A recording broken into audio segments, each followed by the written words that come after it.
don't know if I'm doing it. Don't know if I've done it. Usually Joey handles this part. But I think we're good. Mic looks on. Hey guys. How are you doing on this Wednesday morning? I'm doing all right. Thank you for asking.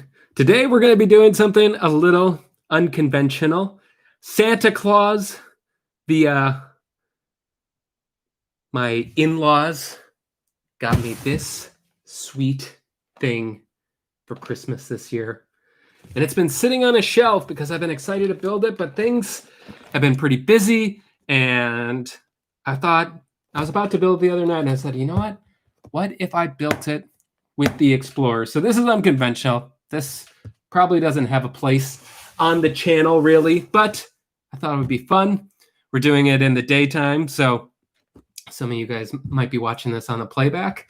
I'm going to try to keep track with the comments. Let's have some conversations. I'm very excited to build Lego. I got this all set up. Otherwise, I would turn and show you my Lego shelf. It's nothing to write home about, but it's got some fancy things, mostly Star Wars-esque things. But I'm excited to add Mickey Mouse to the list. So this is the Lego Steamboat Willie set that came out, I want to say last year or maybe the year before. It's been around for a little while. 751 pieces. Now, I don't know how long this is going to take. It might have been bold of me to suggest that I could build this all in one stream. But we're gonna try. So 2 minutes into it, let's get started. Because this ain't gonna build itself. I have always liked this is a butter knife. It is for knifing butter. Good morning, Renee and Lori Jean. Let's cut in. I should have grabbed a box cutter, but sometimes a butter knife does the trick. All right. I've said that I really like the box, that I'm probably going to keep the box anyway. Okay. As normal, we got our bags of pieces here. Numbered. Let's see. 751 pieces. Those noises are probably really loud. Okay.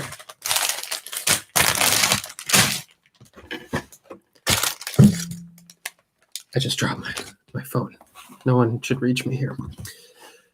These pieces didn't even make it into the bag. So this, of course, is based off the 1928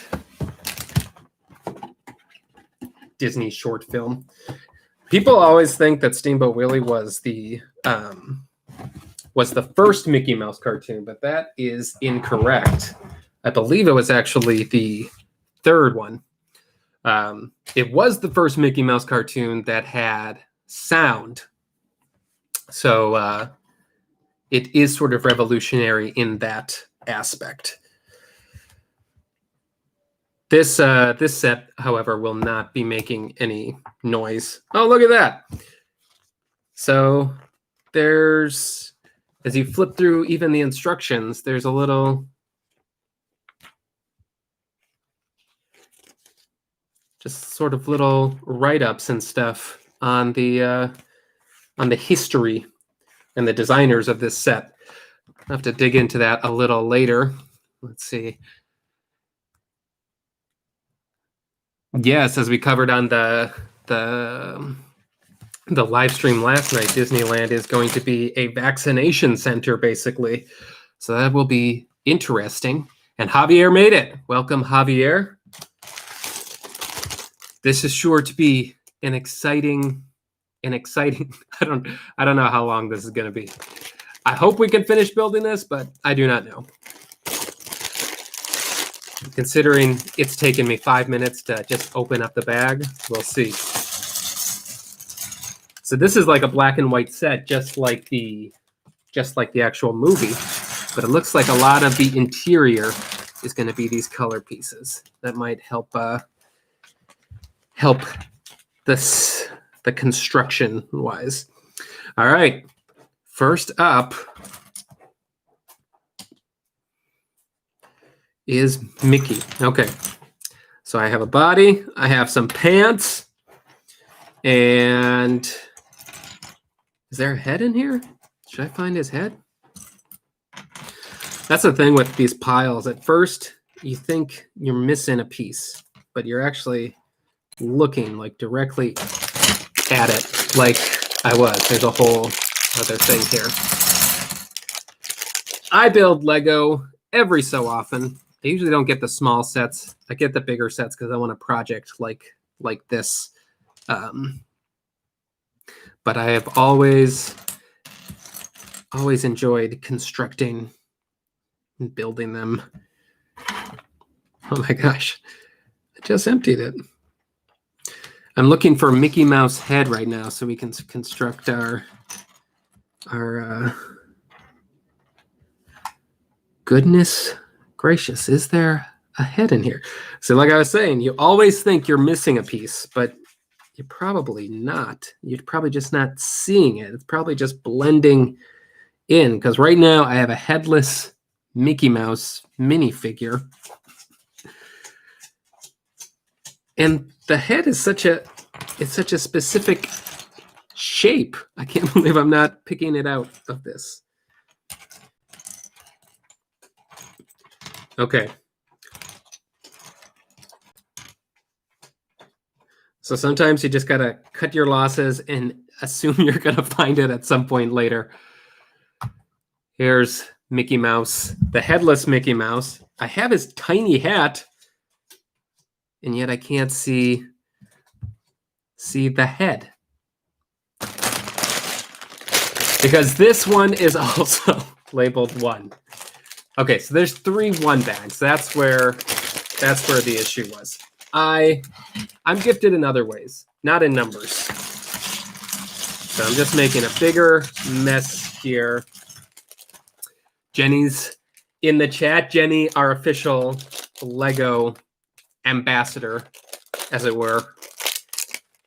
Jenny is building the Colosseum currently, which is the largest Lego set, which I'm sure she could probably construct that within a couple hours as well. Okay, here we go. Definitely wasn't in what I was scanning before. All right, so we have Mickey Mouse. Oh wait, he needs his sailor cap to complete the ensemble. There you go, guys. Steamboat Willie. Steamboat Mickey? No, Steamboat Willie.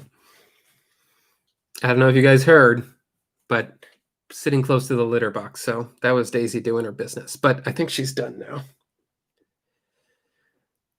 Here is Steamboat Mickey. For a time, Steamboat Mickey, Steamboat Willie was actually was doing meet and greets in California Adventure or Disneyland or something. I think Joey got to meet Steamboat Willie, Steamboat Mickey at some point. All right, so now we're building this little placard that I believe goes in front of the thing, to put it elegantly. And I am just gonna, oh look, these pieces are already together. I don't know what it is about Lego, but there's just something like weirdly therapeutic about constructing. I can't explain it. It's just, I just enjoy it. Okay, we're gonna keep going. How's everybody doing? I know we don't got a huge audience right now, which I'm not expecting big spectators as we build. Usually it's funner to assemble rather than watch someone else assemble, but that is the case here. We'll see if We'll see how it continues to go as I accumulate plastic bags. I always like the plastic bags. I usually stuff them back in the box. It's like a weird visualization of the accomplishment you achieved as you unwrapped everything. All right. And one more. Make it 5. Yeah, let's spin. Let's make it 5. Come on, big 5. Hey guys, we've already completed step 3, and just like that, step 4 is done as well. And we're turning the page. Okay. I think the biggest set that I've ever built before is the Star Destroyer. And that probably took me a couple days. So I said building is therapeutic, but when I moved to Orlando, this couldn't fit like it fit before. So I had to take it apart too. And I always like taking things apart as well. I think that's equally as relaxing and therapeutic as I don't see it. Did this one not come with the yellow thing? With that yellow tool that you pry things up. That's one of my favorite things. Okay, so we're completing the circle, but we got to find box 3 of 4. I'm surprised they were able to get the Coliseum in 3 of 4, because that set looked huge. This set is considerably smaller at only 751 pieces. Now I know Lego usually includes a bunch of extra. I've always been impressed that I've never missed a piece in a Lego set because they're so little, they're so small. It's like, how do they keep track of it? How do they make sure every single one has exactly the right pieces? I've never had an issue. They usually include like extra pieces, just in case. I mean, I've never needed them, but I've always wondered, since I've never actually totaled it, if that actually counts towards the total of what the piece count is. Okay, so it's robots. That makes sense. Too much room for human error with that. Here we go. So this is going to be like a Mickey Mouse tile that I think will be presented in front of the Jenny, you've built this one before. I think you said that last night. I'm looking forward to this this build, but we haven't even gotten to the ship portion yet. Now I know this is supposed to have some kinetic motion or some actual movement to it that I'm excited to see how that works. But that usually means it's going to be a little complicated to to assemble. I built the whoa. Okay. This piece has always been orange, but in this set, it is like a teal. You know, it's the little things. It's the little things. That threw me off. Where was I? Okay, so I'm on step 6. I'm looking for the 2-prong. Nope. Nope. There it is. There it is. Okay, so Jenny has never. So this is brand new to everybody watching. Maybe not everybody, but enough to be exciting. Okay, it's starting to take shape. We have some form of Mickey Mouse on here. Some form. Here comes the circle. The circle. And just like that, just like that. We have Mickey, tiny ears. It's not done. It's not done quite yet, because these ears are going to have a 3. No, they need to be a little closer. There we go. There we go. Let's do one more. And it's going to have little 1928. Let's get a close up on that. Distery is in the chat. Welcome. Oh, cool. It's going to have a stand-up component to it. And just like, hold on. I started saying that too soon. Okay, here we go. Just like that, it should be able to stand up. There we go. All right. 2 more things. Two things in the book. Now we have, so we've got, oh, they don't even put that on the front. So we've got this guy built. Now we got to do the rest. So like I was saying, there's some movement that actually goes into, okay, we're starting the boat actually. So there's some movement that goes inside the structure of this so that the steam can actually go up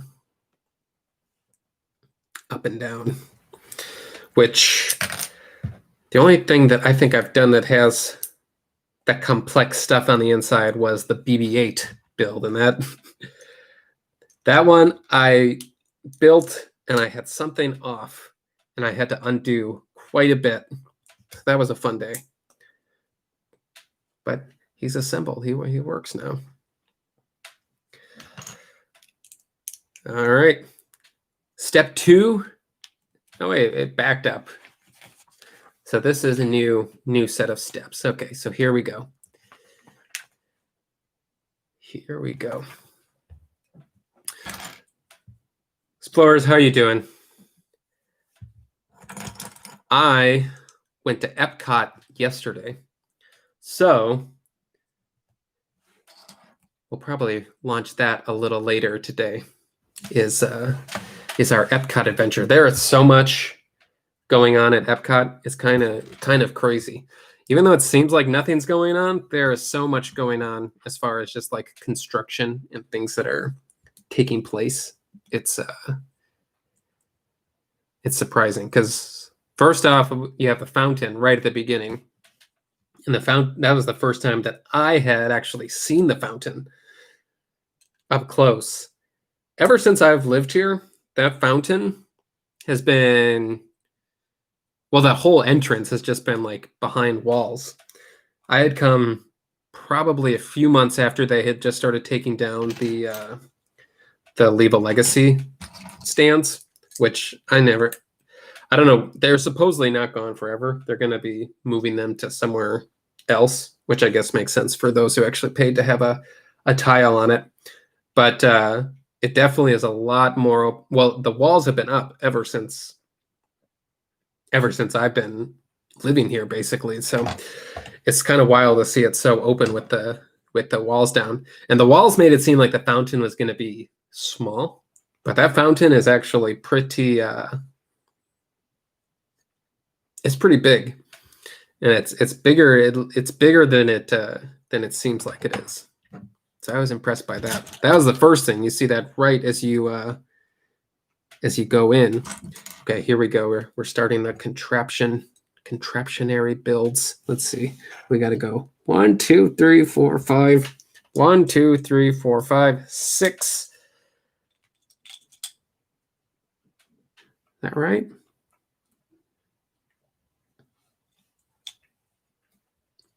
Is that right? Hold on. Okay.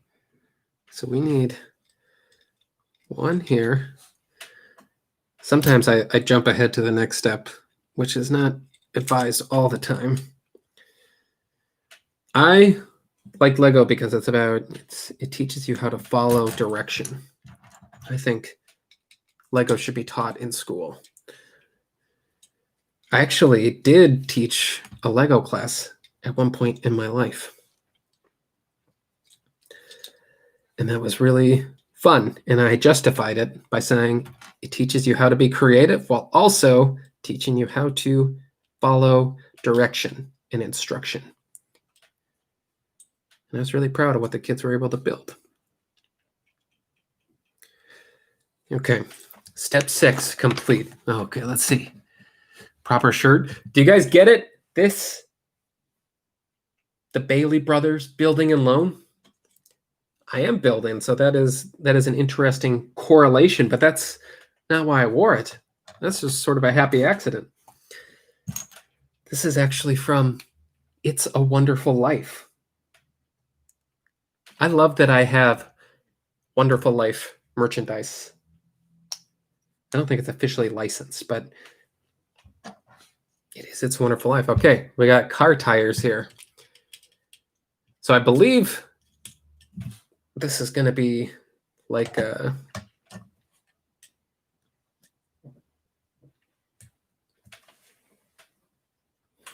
I got the pooch right under me as well. He's making funny noises, but I think he's okay. Okay, so we need a little piece here. There we go. 350 sets. That's incredible. Jenny, you must have like a Lego studio. You need a whole separate bedroom to house all of your creations. Okay, so here we go. It looks like this is going to have some interlocking gears at play, which means it's probably going to be interesting to see how these link together. Okay, that was easier than I thought it was going to be.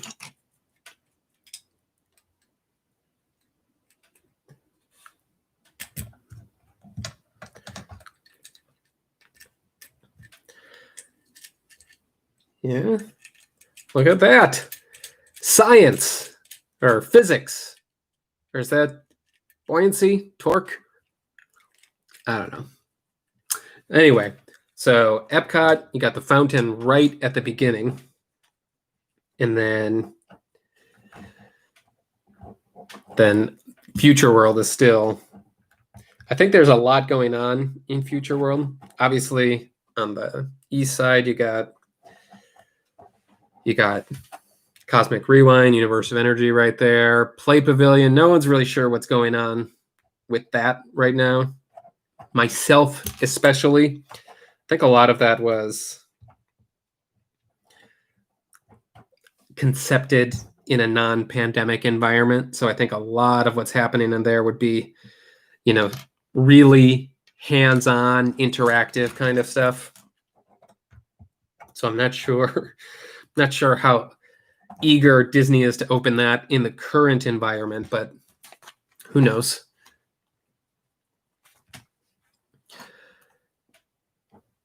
But it is wild to think that so much of Future World is like shut down for the most part.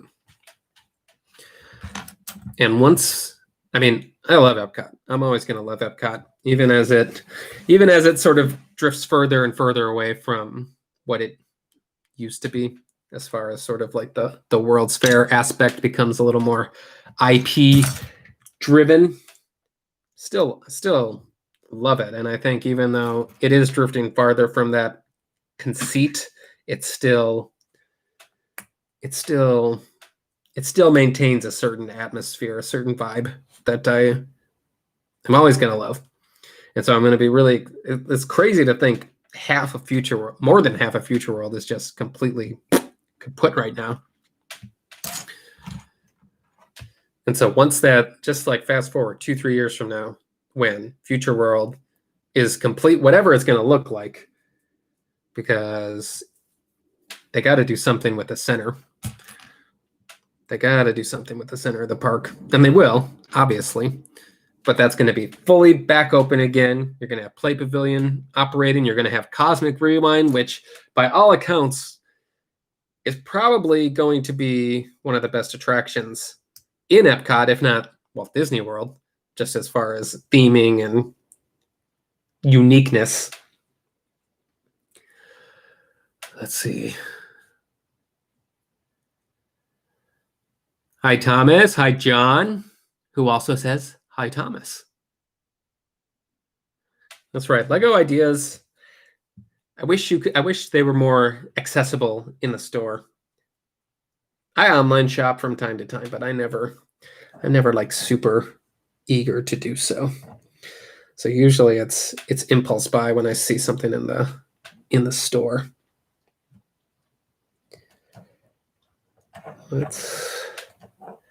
So this is going to go here. No, it's going to go like this. We have some gear components here. Okay.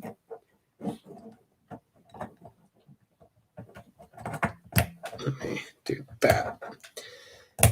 Okay. Getting warmer. Getting warmer. Let's see, where was I? So it'll have Cosmic Rewind. I wonder what they're going to do with, I feel like they're going to do something a little more extreme with the Odyssey restaurant area. I never knew it as the Odyssey. I honestly can't remember. I know I would have had to have been in there at some point before Epcot Experience, but I have honestly no recollection of what that was like before. I know as a restaurant at some point, and honestly, I'd like to see it go back to being something like that. It's just like prime real estate that's not being utilized. I know there was rumors that that's where the permanent Starbucks was going to go, which, I mean, that's better than nothing. I would be okay with that. But they got a really cool, the Epcot experience with the projection and all the stuff that's going on in there. That is wild. Like, that's crazy projection. If they're able to include some of that with anything, it's going to be, I do not like screen rides. I do not like screen rides at all. That doesn't mean there can't be good ones, but I always prefer physical sets. But the projection that is on display in the Epcot experience is like insane. And I'm thinking, now they canceled the Spaceship Earth overhaul. Welcome, One and Don Lee Tyler. Did I say that right? Oh, Neaters. That's what I'm thinking of. That thing you do. But, there should be, speaking of Lego ideas, and I know there is one that's people have been trying to get made, Lego Spaceship Earth. It's so, Disney Park should have their own Lego line. There should be obviously all of the icons. I know there's a Lego castle, and that's probably next on my Lego bucket list of things I want to assemble. But there should be Tower of Terror or Mickey Minnie's Runaway Railway. There should be Tree of Life, obvi. I think you could get away with doing, it'd have to be very creatively done. But I think you could do a Pandora section with just like the floating mountains. I think that could be done. But also the ride vehicles. It's like untapped. It should be so simple to do it that, or for them to make Lego ride vehicles. One thing that doesn't exist, that I can't believe doesn't exist, is a Lego Star Speeder. They have every other Star Wars ship in the galaxy has some sort of Lego representation, except the Star Speeder, which is such a simple build. Like it's boxy. Like I feel like it could be done really simply. But not just that, then you could do you could do a lot of ride vehicles. Even like something as simple as like a pirate boat ride. I would buy that day one. And just sort of have a Lego boat ride series.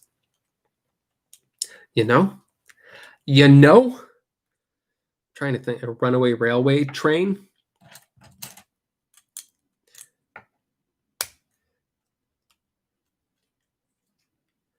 That's right. So Jenny just mentioned they have a haunted house Lego set that's not officially Disney, but it does seem to incorporate a lot of the Disney haunted ride elements, like the elevator drop and stuff like that. Haunted Mansion. It is cool looking. All right. But I think Spaceship Earth, I don't know. They did it kind of with the Death Star build, where they sort of were able to achieve the circular shape. It doesn't need to be big. I mean, the Lego castle is huge. And in a perfect world, it would be sized similarly, but that thing is heck expensive. So I don't know when if ever, I'll ever get that one. But something like the size of like BB-8. He's reachable. I can reach him. So BB-8, I can, like, he's circular. I can hold him in my hand. I could probably, just take off the head, replace the orange components with white, and that is Spaceship Earth. You just have a little interesting structure at the beginning. It's so easy. I might even do it myself. There is a Lego spaceship on Ideas right now that I've seen, which does a lot of, it has a lot of interior components. So it sort of mimics the ride on the inside, which is cool, but I build stuff to put on a shelf. I don't really ever play with anything. So that would be my ideal set. It's a Spaceship Earth one, because the building is arguably the most iconic in Walt Disney World, maybe even the world. They have a Taj Mahal Lego set, the gigantic Taj Mahal Lego set. Why not Spaceship Earth? Why not? What would be some other ride vehicles that would make good some good Lego sets? I think Star Speeder #1, a Carousel of Progress Lego set. Sign me up. I don't know what that would look like. I don't even need to know what it would look like. I've already put the pre-order in. Someone on Lego Ideas, make a please make a Carousel of Progress set, or Country Bear set too. Since we're talking about it, might as well. You could build the Country Bear Theater, but it's not really on its own.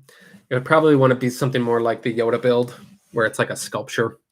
But which one would you build? Would it just be a head? Yeah, I got the Stormtrooper helmet one. It's a little out of reach, so I'm not going to reach for it. But I like stuff that is like sculpture-esque. That's my favorite kind of Lego to build. And so I like this helmet series that Disney or Lego is doing. I know I only have the Stormtrooper helmet right now, but I know they had a Boba Fett. I'm surprised they don't have a Mandalorian one.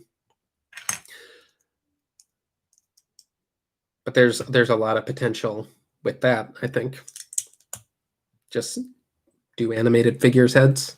It seems like brick heads are dying. I have probably like 30 brick heads up there.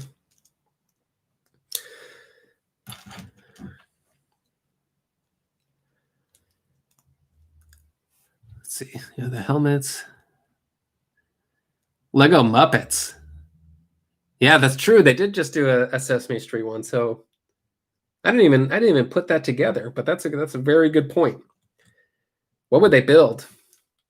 What would be the end game for what they could assemble with Lego? Did I get that right? Yeah.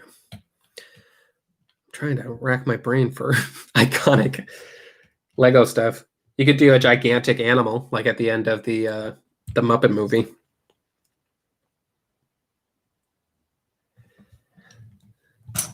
It's why Lego instructions are so strange sometimes, because some steps they'll have like 18 different pieces that you got to put on, and then the next step will be like, okay, put one piece here. And that's where they are. That's where they'd be. I think a Lego monorail set is surprising that they haven't The Electric Mayhem bus, of course. That's obvious.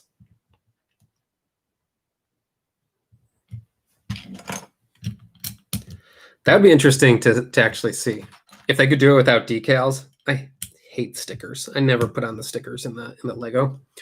But if they could figure out a way to do it, I want to make sure I got all the steps. Does it look accurate? If they could find a way to do it without stickers, I would be enthusiastic about it. The Lego NES system does, or yeah, that looks crazy. I think it was Jenny who actually, I think that's how I know that exists. I think Jenny actually built that.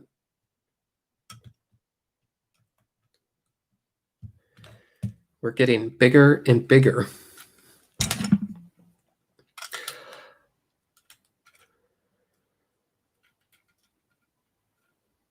So we got off on a tangent there. So Epcot, you got the, okay, look at this. Look at this thing, it rolls. So the Epcot thing, or the, oh, we totally went past. We got Cosmic Rewind, which is going to be nuts. And, okay, yeah, Jenny was the one who built that. Cosmic Rewind's going to be nuts. And you also have the Space 220 restaurant that's going to be coming probably sooner rather than later. Of course, we've heard that one before. That one has just been plagued with delays over and over and over again. And it's not restaurants, especially in this climate, probably not the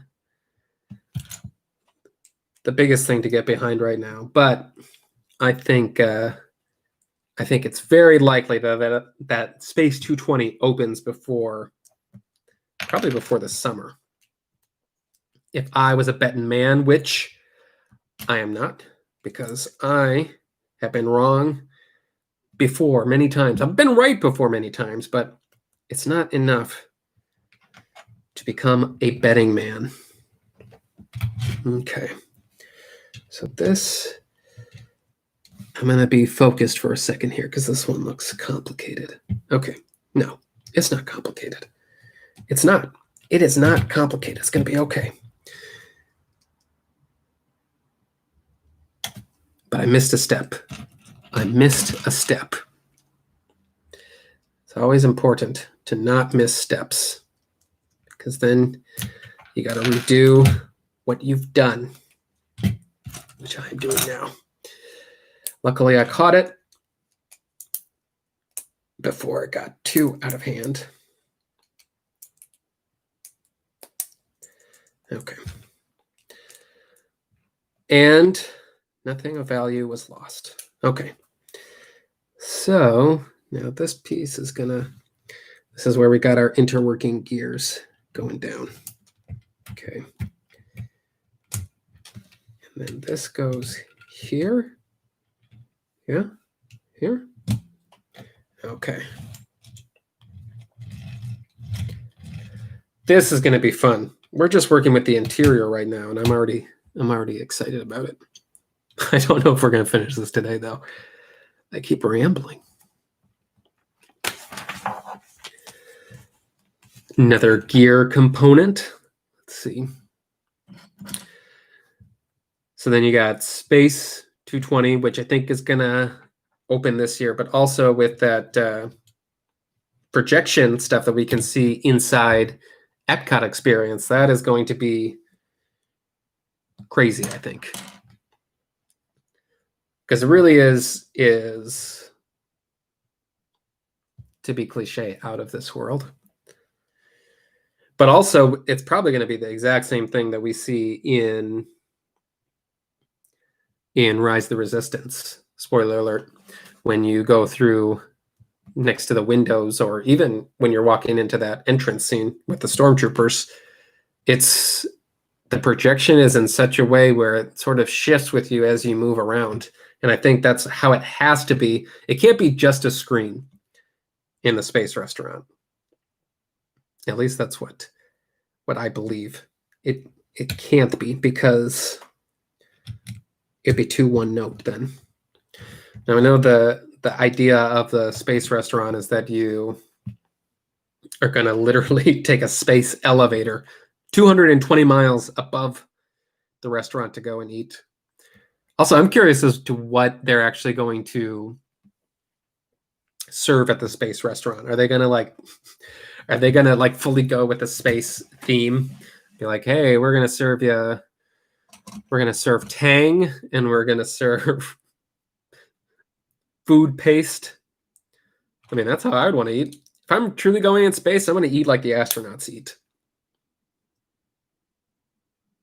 Do astronauts do they still drink Tang? I do not know. Okay. Guys, we are coming closer and closer to an interior.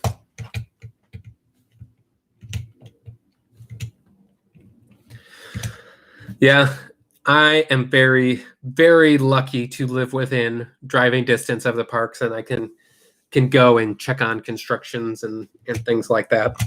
I do not. I can't imagine thinking of. I mean, I know I've been in that same boat where it's like, do I wait for stuff to open when I'm planning like a vacation? So definitely a different mindset when you're trying to plan for a week and fit as much as you can into a week, and you want to get the most out of your experience. It's going to be the most interesting with the 50th anniversary stuff going on, because did I skip a step? Did I skip a step? No, of course not. Because there is so much coming right now. And I would love to view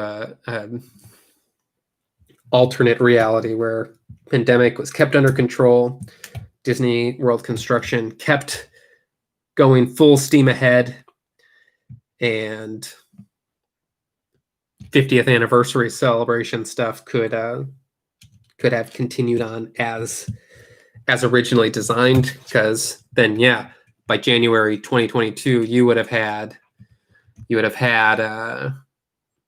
Tron would have likely been open, Cosmic Rewind would have likely been opened, Spaceship Earth overhaul probably would have been close to being done, because that was originally supposed to close in March. So they would have been well into that renovation by now. They would have, the World Showplace would have been, not the World Showplace, Future World would have been all decked out with that festival center. That's the only thing that's been canceled. We might have some more ideas of what Mary Poppins would have looked like. Ratatouille would for sure have been open already. So it's wild.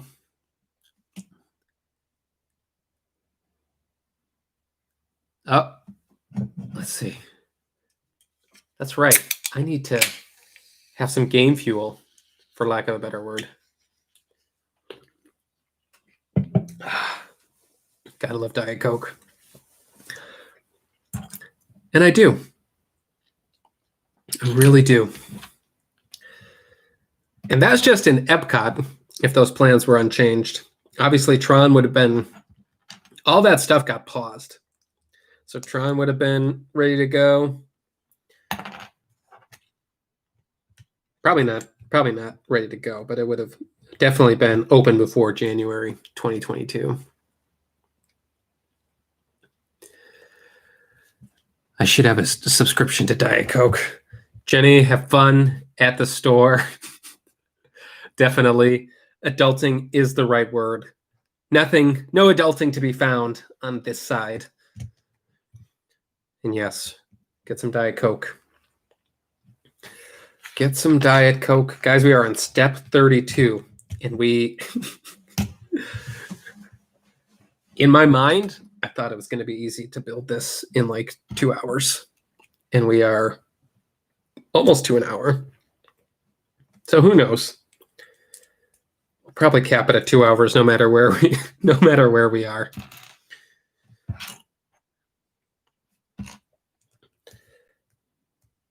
Okay, so now we have this interesting mechanism that we are going to, let's see, how many steps are there? See, it seemed to go backwards. I'm going to skip ahead. There are 178 steps. So we are not on pace to do this. Could be the 24-hour stream. Who can say? Who can say?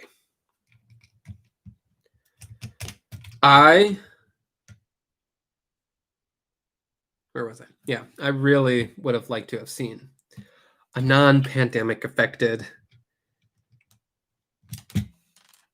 Epcot Center, which obviously goes without saying. Don't know why I said it, but I do think with vaccines coming out, with things getting more interesting, I think this year things should settle down. Things could reach some sort of normalcy. And thank goodness for Disney Plus, because that's sort of, I mean, Disney is a multi-billion-dollar company, so that what I'm about to say doesn't make any sense, but Disney Plus has definitely kept them afloat, or above the tide, I should say. That's more appropriate. So in theory, things should stay on track. Once things get back on track, they should be able to maintain full speed ahead, but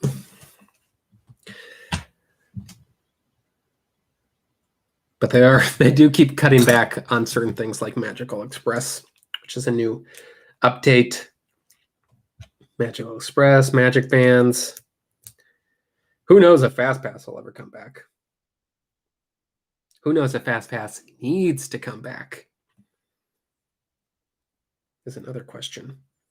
And yes, WandaVision comes out Friday. Thursday night in some places. Did I miss another step? I get so distracted. I don't think I did. So how is that supposed to...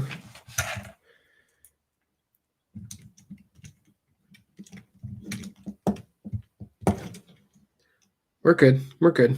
I don't think that step has entered into the zeitgeist yet. Did that make sense? I don't think it did.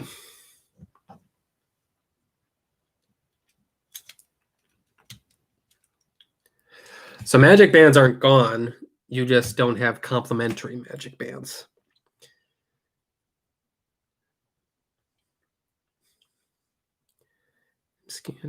I'm scanning. Where are you, little piece? Where did you go?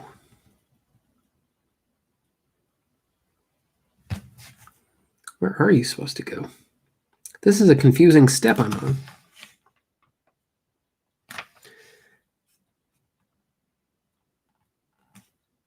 Oh, no, it's not. I'm just a little slow in that regard. Okay. Getting closer to our frame. Rock and Roller Coaster, I know, has been down for the last couple of days. I think it's been open, but something's going on at Rock and Roller Coaster. I love Rock and Roller Coaster. I think it's awesome, but I think it is so outdated. It's arguably the most outdated thing in the entire park. They need to change it up. And what that means is they need to get rid of the non-relevant Aerosmith. Aerosmith is no longer relevant or exciting. I love the idea of rock and roller coaster. I know. Yeah. Some people like Aerosmith. I don't mind Aerosmith. The ride is fun, but I think it's time to change the band at least. There was at one point where they were going to replace Aerosmith with Jonas Brothers, which would have been wild. Like completely wild. And I don't know if that's in a good way or a bad way. It just would have been wild. And I don't think Jonas Brothers is the answer. I don't think Aerosmith is the answer. I think easy, the first one is Electric Mayhem. I'm not the first one to come up with that idea, but I think that is a more timeless situation. And it makes sense within Hollywood studios. They already have the Muppet Land. And it's like Star Tours and Rise of the Resistance or Galaxy's Edge. They're separate, but they're still in the same park. So it kind of counts. So it wouldn't matter that they're separate. But I think there's other more modern bands that are still producing music that I think would be much better than Aerosmith personally.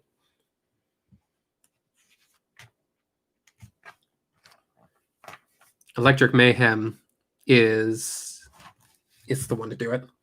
My favorite band, I mean, this would never happen, but my favorite band is The Killers.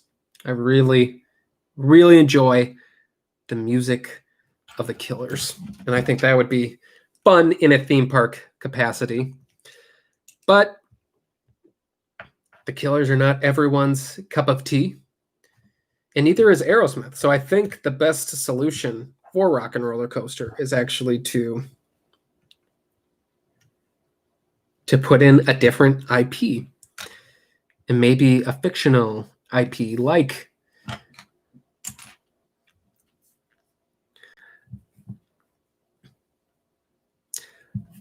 Electric Mayhem or like something, or like do an Incredibles theme. It's a great ride. It's a great ride system. But I don't think Aerosmith is the best.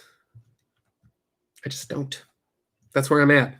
That's where I'm at physically, emotionally.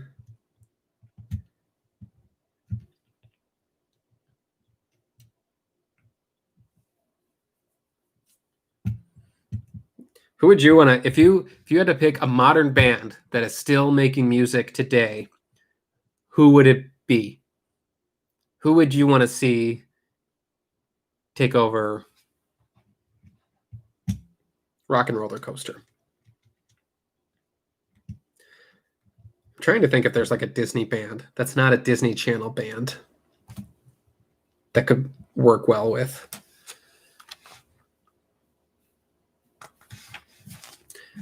Aerosmith's got some good songs, don't get me wrong, but they're just not relevant anymore. They don't make sense. And as much as I would love Rock and Roller Coaster starring The Killers, that wouldn't make sense either.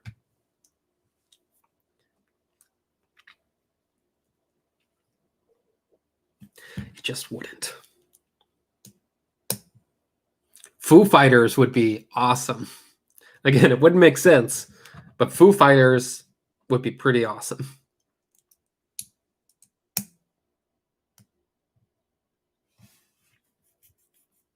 No, they're not everybody's cup of tea, but Imagine Dragons could work. They've done a couple songs for... They did the Wreck-It Ralph song. Not that everyone has to do stuff involved with Disney, but that's really the only reason that Aerosmith is there, is because Michael Eisner had them tapped for... They were sort of under the umbrella when they made the Armageddon song. There's more to it than that, but they were technically under a Disney umbrella when that ride first debuted.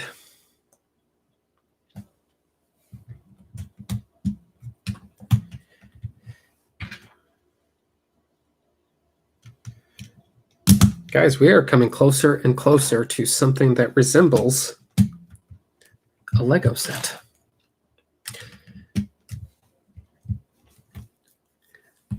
Paramore would be awesome too. Paramore is also one of my favorite bands. That could be really gnarly, actually. I know there was rumors at one point that No Doubt would have been I don't know if that was, maybe that was Space Mountain.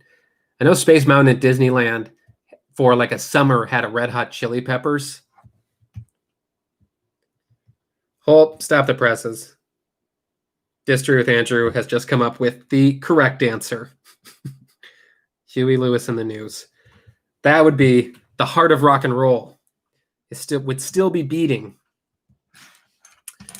in Hollywood studios with Rock and Roller Coaster, starring Huey Lewis in the News. That's it. That's it. We need to draft a letter to Bob Chapek. Get this ball rolling.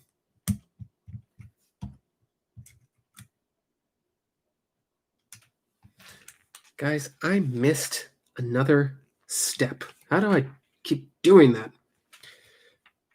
It's not too late, though. It's not too late. We're going to be okay.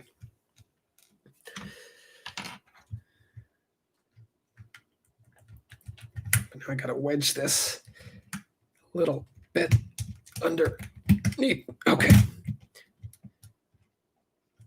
That was painless. Painless.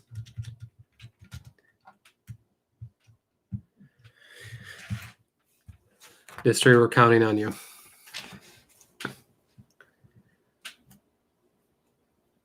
Back to the Future. I wish I could have experienced Back to the Future. I am not sure, but was it the Simpsons ride that replaced Back to the Future?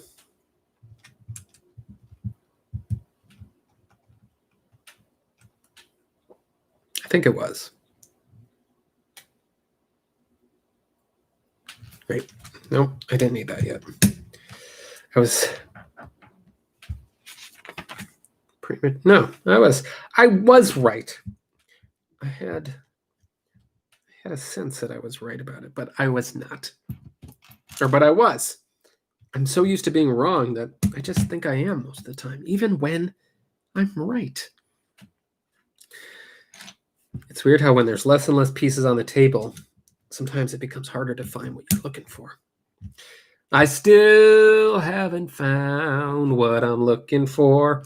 U2. I know U2 has got some mixed emotions, but U2 is another one of my all-time favorite bands. I would be so behind a Rock and Roller Coaster starring U2. Vertigo is a song that's almost completely made for a roller coaster. Actually, I went to Universal Studios, which has the Hollywood Rip Ride Rocket, something like that, where you can pick the song you listen to. It's almost like it was Universal's answer to Rock and Roller Coaster. But what's interesting, you have a certain amount of songs that you can U2 would probably rank number 3 in mine, but I don't know who'd rank number 2. But you can, there's like, I think a set of 25 songs, 30 songs that you can pick from. It's a roller coaster that plays music as you go through it. And there's like a set of 26 songs that you can pick on the dashboard or something, and it just plays.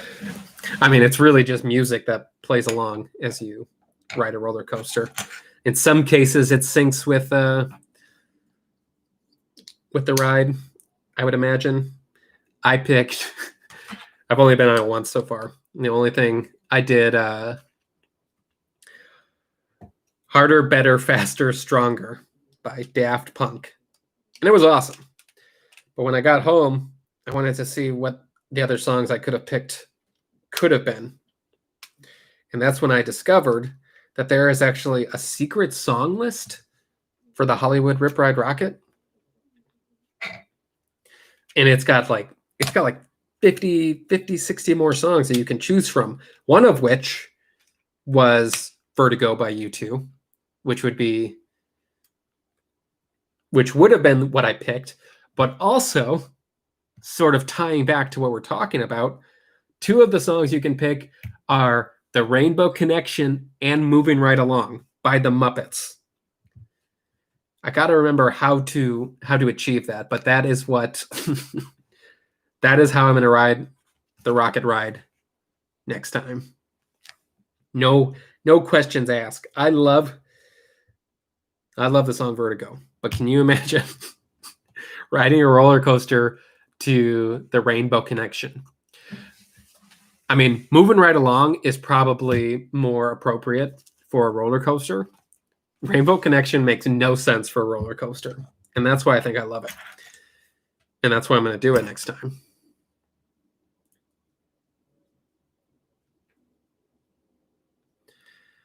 That ride was great. Like, there's no way I'm ever going to be able to feature the Hollywood ride on a vlog just because they don't let you bring anything on it. I don't know how anyone gets a POV of that attraction. I had to literally pass through a metal detector just to get on that ride. And never had to do that because they don't want things falling out of your pockets, I guess. I don't know.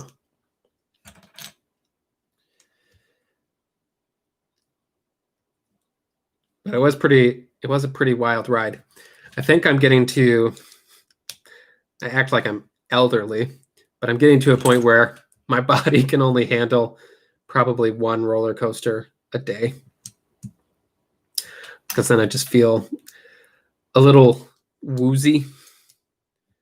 Not sick, just woozy. I can feel it. I can always feel it when I get off Rock and Roller Coaster. I can always feel it when I get off, like a high-speed thrill ride.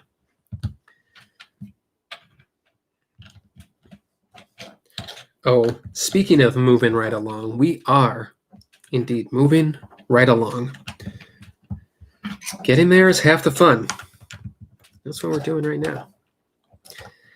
As Kermit the Frog would say. Or Fozzie Bear.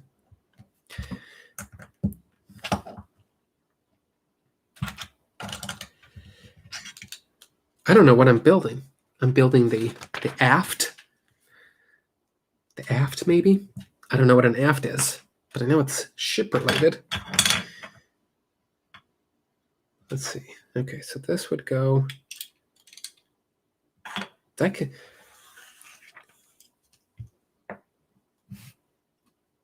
did this wrong. But no harm, no foul. Corrected.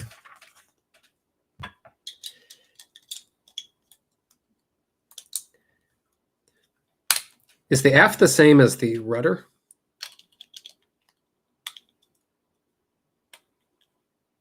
I'm unaware. I do not know.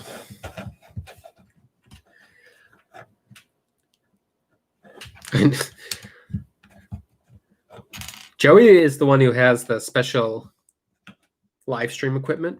Otherwise, I probably would have set up a different angle. But hopefully you guys can see everything I'm working on, as well as my Disney posters. So it's the Festival of the Arts at Epcot. You'll see that in the vlog. We'll probably launch it right after we log off from this. And I saw a lot of art. One thing I like about the Festival of the Arts is that it showcases, Disney artists, mostly like fan art and things like that. I am not like an art connoisseur by any stretch of the imagination. I like art. I would go to an art museum for sure, but I would never buy art. This is my favorite kind of art. There are these ride posters, movie posters, and things like that, which are art. Just because some of them weren't necessarily made with a paintbrush, they still count as art. Even what we do on the channel here, vlogs and documentaries, that counts as art. It's a different kind of art, but it is still art. That's my favorite kind of art. But I saw a lot of things yesterday that I wouldn't mind hanging up in my own residence. What are we working with here? Okay. I see what's happening here.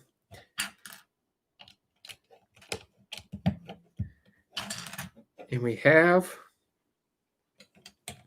a rudder. Look at that. Look. Would you look at that? Look at it. Angles.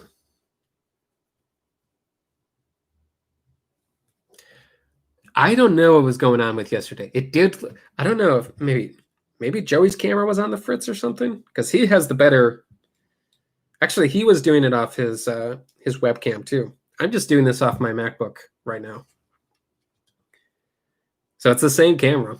I don't know how it looked the way it looked, but it did. I'm not complaining.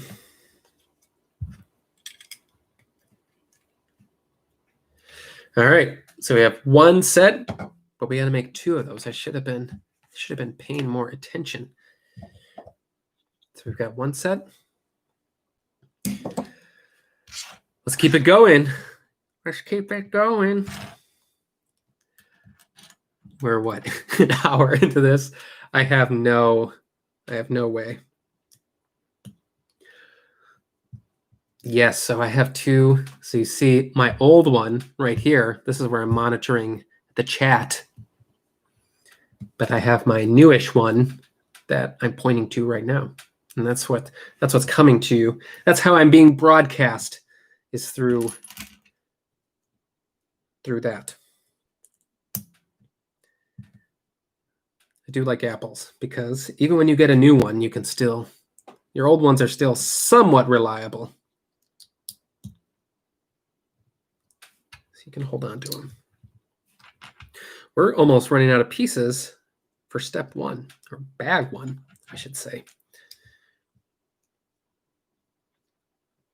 Which is kind of exhilarating when you get to that point. So then all the pieces start popping out. You can have some sort of distinct level of speed. Becomes like a speed round. Then you can speed, as it were.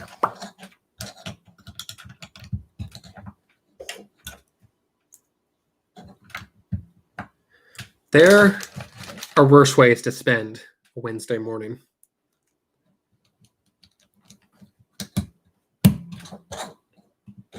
Did I do that right? Yeah. Yes, of course. Of course I did. I should have learned not to doubt myself after our last excursion, our last foray. What kind of laptop did you get, Javier?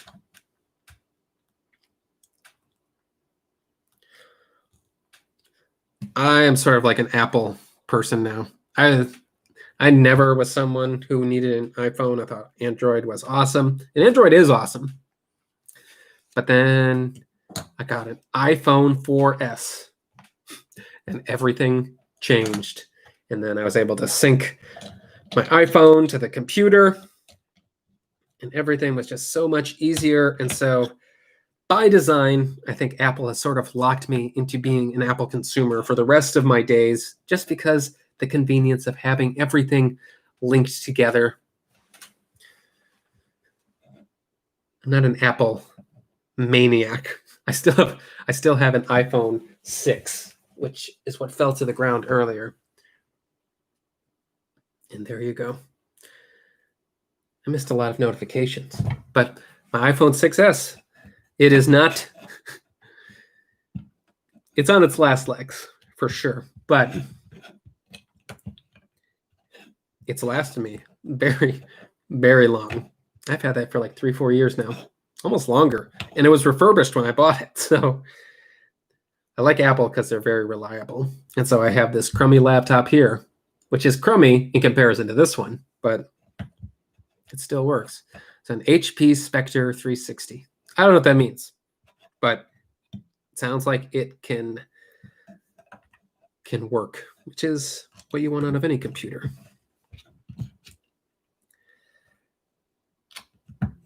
Okay, guys. Favorite theme park ride? Go. What is your favorite theme park ride? Let's talk about them. I think mine is I love Country Bear Jamboree, but it's not a ride. There was at one point rumor of Disneyland turning, when Country Bear closed, turning Country Bear Jamboree into a roller coaster using the same animatronics. So that would have been wild, and it would have basically turned Country Bear Jamboree into, to my understanding, it would have been sort of a lighter style test track, just starring the animatronic bears, which I would have been 100% for. But since that's not something that exists, I think my favorite theme park ride is Disneyland Pirates. And I make the distinction because Disney World Pirates is extremely different in almost, not every way, but in many ways. It's got a lot more ambiance. It's got a lot more show scenes. It's almost double the length. I think easily that's my favorite theme park ride. And it's classic. It's one of the last rides that Walt himself would have overseen. Opened just a year, less than a year after he died. So he would have seen quite a bit of that. All right. Alien Encounter. Alien Encounter was nuts. I was able to do Alien Encounter, and that was a weird, I mean, it was awesome. But it didn't belong in Tomorrowland. I love the history and why it was there. We're going to click these in. I think people gave the Stitch show that replaced it too hard of a time. And that didn't make sense in Tomorrowland either. It made more sense than Alien Encounter did. And it was sort of a step down animatronic-wise. But the Stitch animatronic was crazy good as well. Look at this. All right, guys, we have a boat. Like, it actually looks like a boat. We've got an idea of the size. Aft to rudder. I don't know my shipping terms, but that could be it. I'm very excited for Distery's breakdown, in-depth discussion of the history and the legacy of Alien Encounter. That's going to be very good, I'm sure. We're all very much looking forward to that. Let's see. Who else? Let's see. Rise of the Resistance. That's a pretty good ride. As is Flight of Passage. So those are good rides to have for, at least as far as favorites are concerned. I probably wouldn't put those in my favorites. They are technically incredible, both of them. Technical marvels, stuff that you need to do. It's no question. You need to do them when you go. But I don't think they would count as my favorite, because a ride should make you feel something. And not to say that neither of those rides make you feel something, but there's like a gut feeling. How do I explain it? I messed up again. Sometimes I get so excited that I forget what I'm doing. Let's see. So that's what I needed to do here. It's also what I need to do here. Yes. Here we go. We're cooking.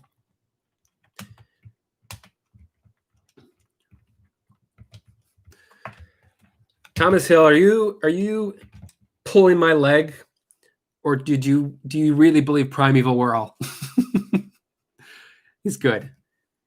I mean, it's great, but I don't know if it'd be all power to you for being your favorite. That is a unique favorite, though, I will say.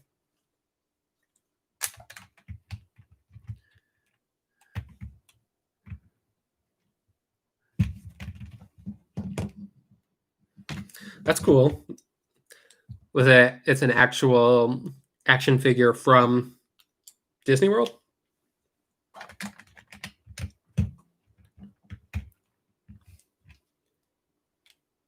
Look at that.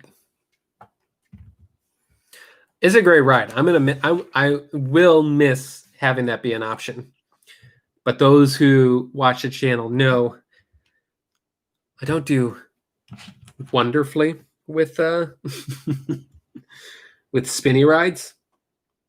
I probably am just as woozy coming off of Primeval Whirl as I am coming off of Rock and Roller Coaster, which is accurate. That's why that honestly what makes me most nervous about Cosmic Rewind, because it's going to be like incredible.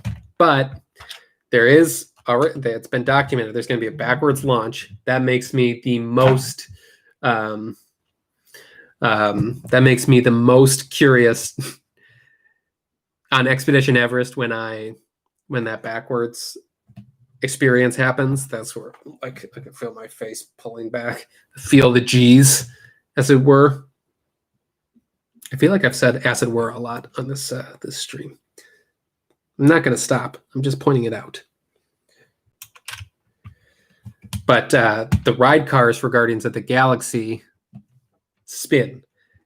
At least it's a controlled spin, because it's going to be a story coaster and it's going to be pointing you in the direction that you want to be looking at.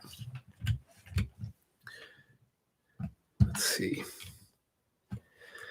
So there's going to be presumably a lot of action on that ride, but it's going to have a backwards launch. It's going to be spinning you around. And that's my biggest concern, is that it's going to make me motion sick. Now I get motion sick. I do. But I medicate before I go to the parks. I take Bonine, which is basically anti-nausea medicine, motion sick travel medicine. And you know what? It gets the job done. And I can do stuff like teacups and things like that without too much issue. Which is just silly. It's silly. Guys, we only have a few more pieces left from our first step here. Click. Click. So you notice these last pieces say 1928, which is actually the number or the year that this came out.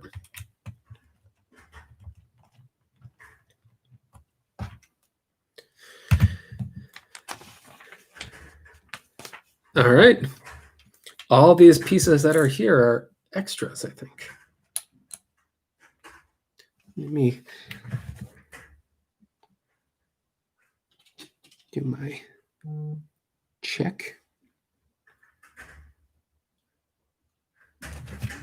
We're golden. So this is what we got. This is what we got to start with. And I like that it rolls. Do you guys see the mechanics that we built?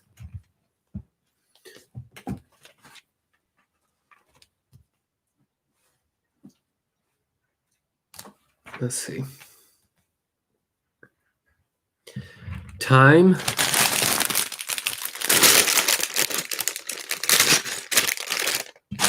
to go into our second batch here, which does have some. I wonder how many pieces that was just now.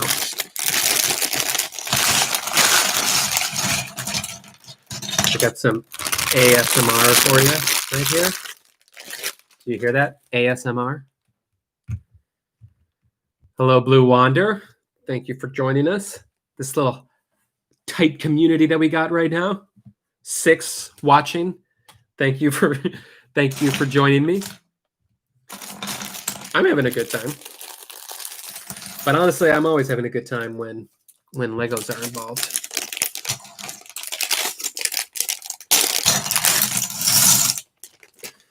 And let's see. There are a lot of little pieces on this one. Lots of little pieces. All right. Shall we begin?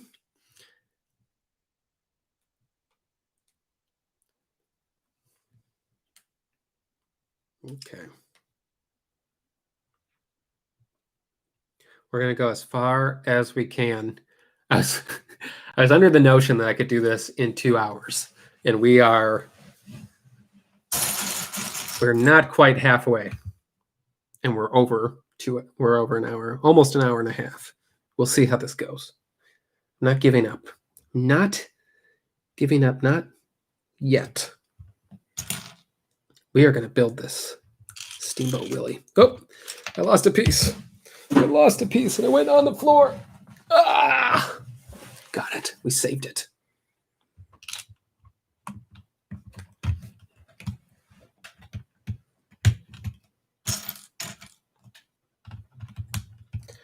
So Disneyland Pirates, that's my favorite ride at Disneyland. I know Javier mentioned Peter Pan ride. That's a great ride. I think Peter Pan ride is better here in Walt Disney World. And only because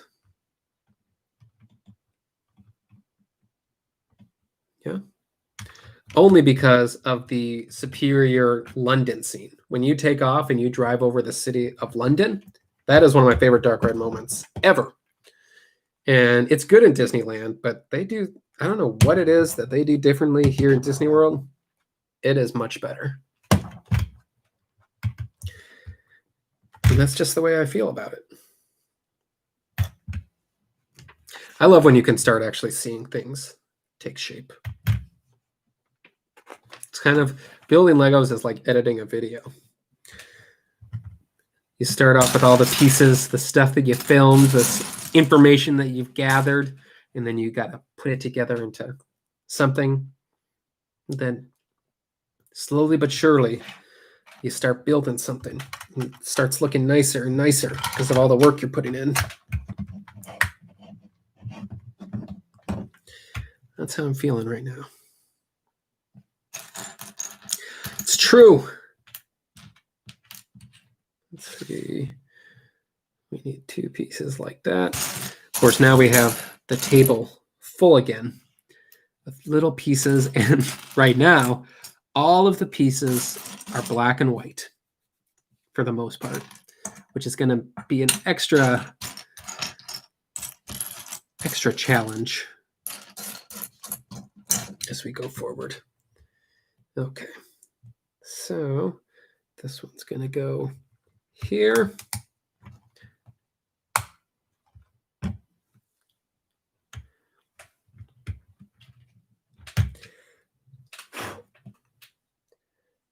This one's going to go here. And this one will go here.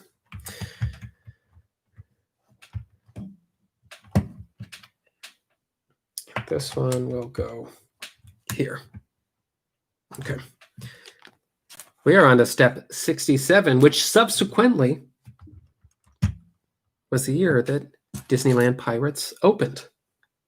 See, it all comes back. All comes back to Disney. If you try hard enough.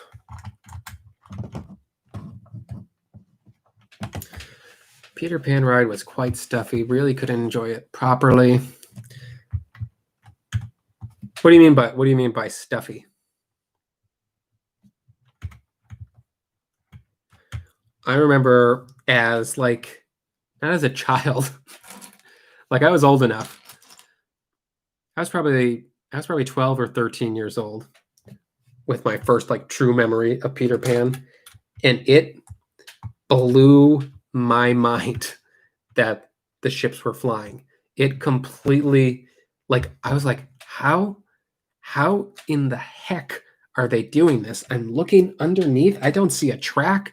We are literally in the air flying. And I didn't know how it was done for the longest time. And now, as I look at it, it's so obvious.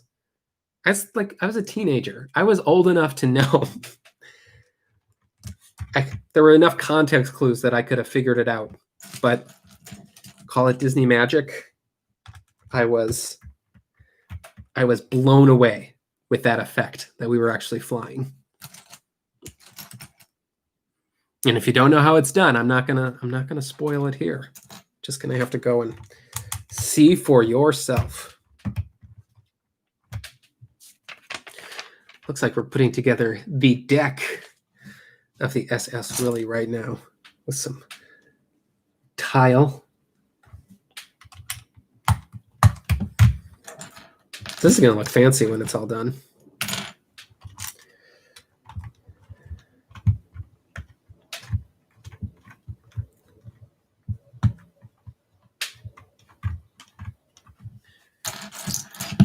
So Joey sent me a rumor the other day, which I don't think this is based in any kind of fact. I think someone started this rumor. I don't think there's anything real with it. But he sent me a rumor that Tom Hanks was going to be replacing, was going to be the new voice in Carousel of Progress. Which honestly is, I mean, there are worse ideas. But I thought that was interesting casting. Uh-oh, guys, I made a mistake. It's okay to make mistakes. Don't get me wrong. Doesn't mean I like making them. Usually, you can fix them. And that's what just happened here. We fixed our mistake. And now, it is back to being flawless. Morgan Freeman for Carousel of Progress would be interesting. Morgan Freeman for Spaceship Earth would be interesting too.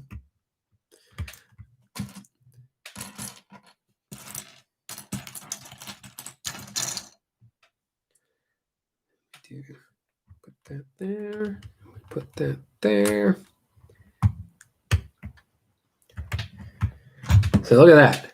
We got a nice little tile floor on our boat here.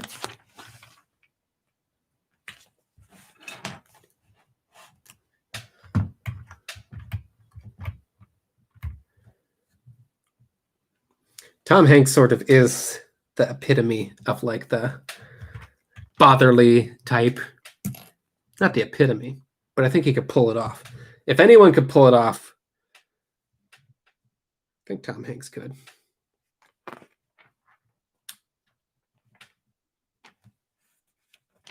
I must have missed a step before, but we're going to fix it now.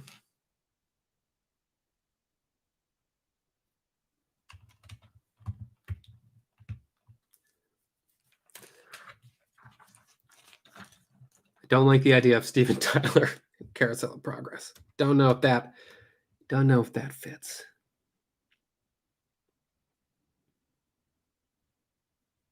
Yeah. Okay, we're back on track. We're back on track. Okay. What is your least favorite theme park ride? And I think I discovered mine this week.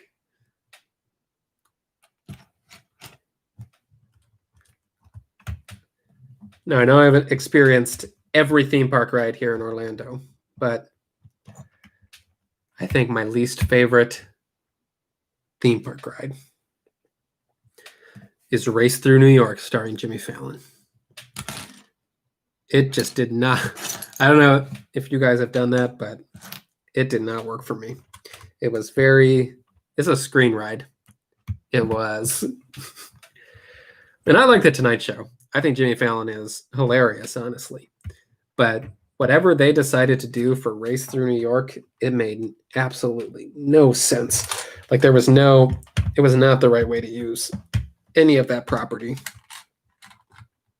It just didn't make sense. Why would your theater Race Through New York? Yeah, that was a good move to skip Jimmy Fallon. Kali River Rapids, you get wet on that ride. So I honestly haven't done that in a long time. Not since I've lived here. So it's been many years since I rode Kali.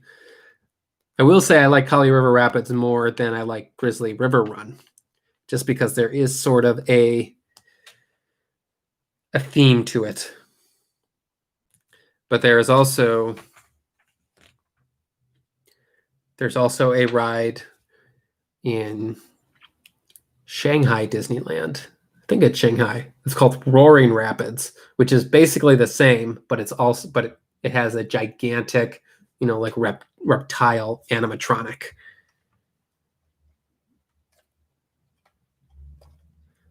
It's been a while since I've done either, so I'm not sure.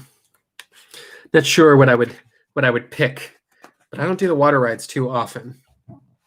Now is actually the best time to ride those rides because they turn down the water functions a bit more in the winter months, so you don't get too wet. You don't get hypothermia or anything as you're going through the parks. But this is also the time when they do, like ride refurbishments and things like that.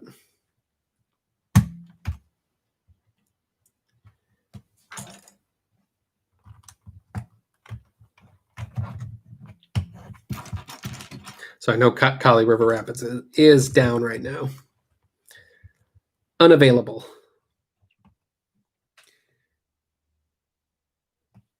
Let's see. This one goes.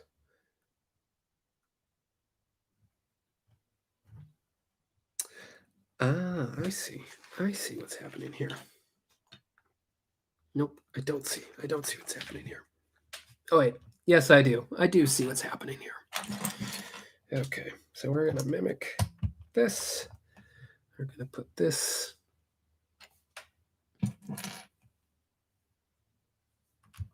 here.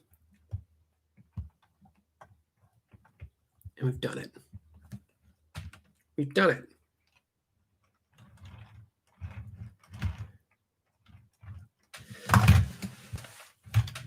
How about that?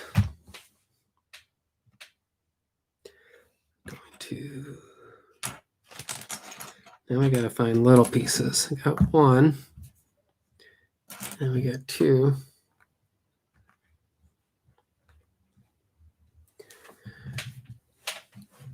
Cars 2. Where to begin with Cars 2? Cars 2 is not a great movie. But it's also not a bad movie.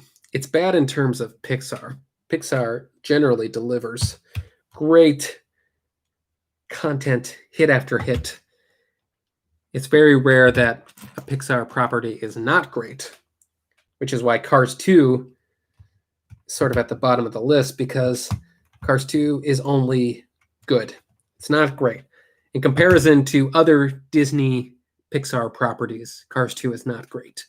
But in comparison to DreamWorks and Sky and other animation stuff that's happening currently, Cars 2 sort of fits into that mold a little better. Cars 2 feels more like a DreamWorks movie than it did like a Pixar movie, which is weird considering it starred Pixar characters. This is the wrong one. I need the 3-piece here. I think if I had to rank them, it would be Cars 1 is the best, Cars 3 distant second, Cars 2 very distant third. Cars 2 is my least favorite Pixar movie. And there are 23 of them now. Isn't that wild?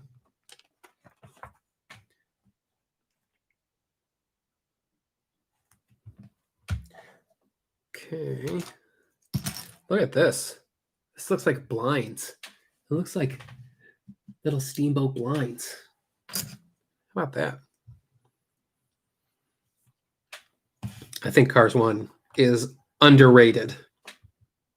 But that's just me. I think it is just me. Look at this. There's like a bird. The bird from Steamboat Willie. I'm going to put him right there.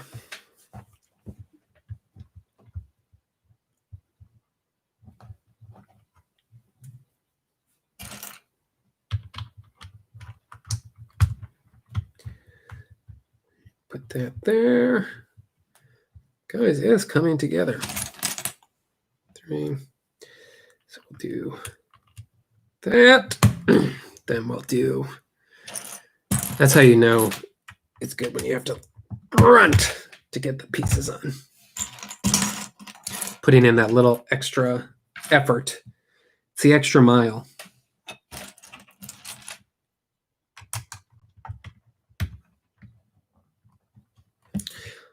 Okay, so now we're on Pixar. What is our favorite Pixar movie? You guys know where I stand, but I want to know where you guys stand. Because where I stand strongly. Best Pixar movie is Toy Story 3. And it's not even close.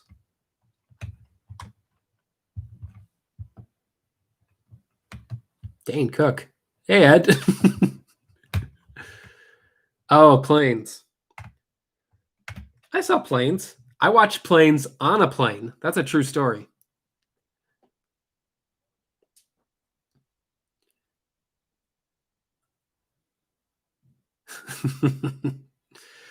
Just Legos here. Wall-E Ratatouille. That's pretty good.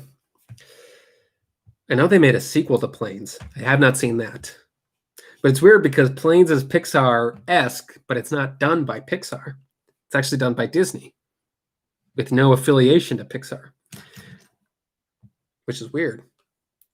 And there's probably more logistics to it than that, but Planes is officially not Pixar.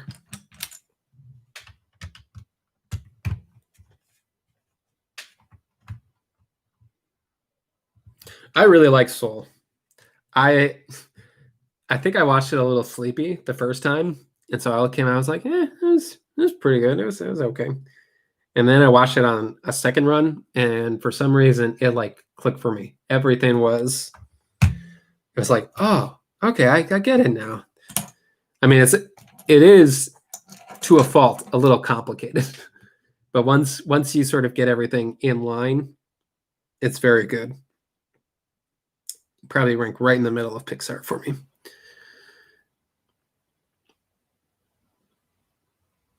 Yeah, Soul is very good, and naturally it would be. Pete Docter directed it. Now running Pixar, which bodes well for the future.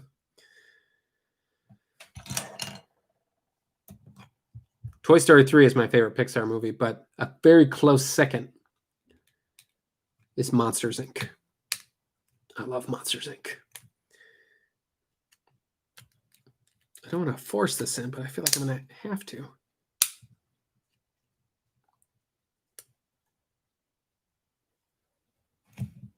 Did I do that right? Yeah, there's that carbonation.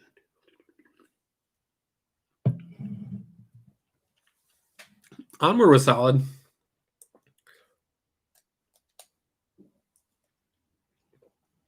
Did I do this right? I'm going to take it out because I'm not sure. If you're not sure, make sure you can be sure.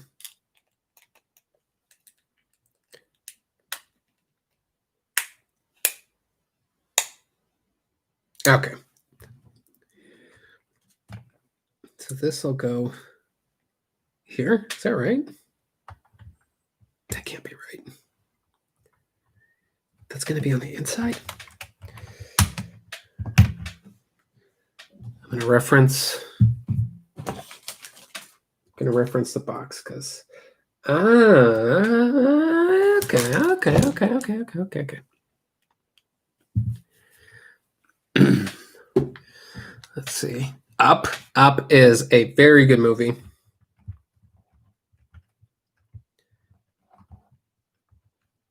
That was also Pete Docter, I think. Yeah. If it's got Pete Docter attached to it, it's probably very good. I love Monsters University. It's nowhere near as good as Monsters, Inc., but Monsters University is unfairly spat upon by the masses, I think. I think it was a very solid addition to the Pixar universe.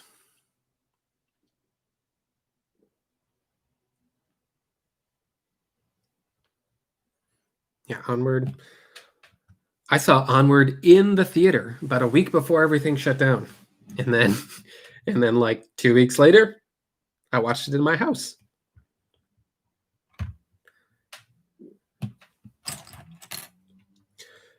Did I do that? No, I didn't. So now I'm looking for this. I got it. Okay. Wall-E, Soul, Ratatouille, Toy Story 2 and 3, Ty, Incredibles. Those are all very solid choices.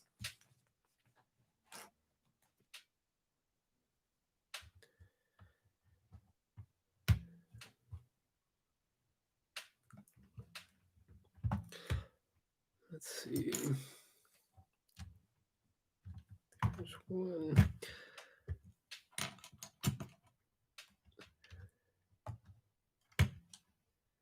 If there is a Pixar movie that I can recognize as very good, but I didn't like, it would be Incredibles 2. Don't think it was nearly as good as its original and very well made, but I don't know. I couldn't get into it. I've only seen it like twice. It's always worth giving Pixar movies a second chance. Like Good Dinosaur. Good Dinosaur is a movie that Good Dinosaur is probably one of the best looking Pixar movies. And it should be commended for that. Story-wise, it lacks. You can see stuff was rushed at the end to try to bring everything together. But visually, that movie is a masterpiece. And I stand by that. The best looking movie, hands down, Pixar related, is Finding Dory. Finding Dory has some of the most crazy, beautiful shots in any movie, any animated movie.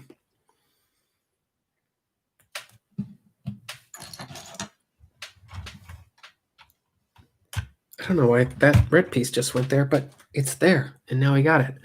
Let's see. Oh, wow, lots going on. Thanks, Barrett. Emperor's New Groove. I don't know if it's underrated. I think it's sort of like a sleeper hit because everyone who knows Emperor's New Groove loves Emperor's New Groove. And rightfully so. I'm actually shocked there's not more Emperor's New Groove representation in the theme parks. They used to have when Emperor's New Groove came out around that time, they had them as walk-around characters. So there's like photos you can find of the walk-around Kronk and Yzma, and there was an Emperor Kuzco as human form and Emperor Kuzco in llama form. Remember in the olden days when a new movie would come out, Disney would make a parade for it.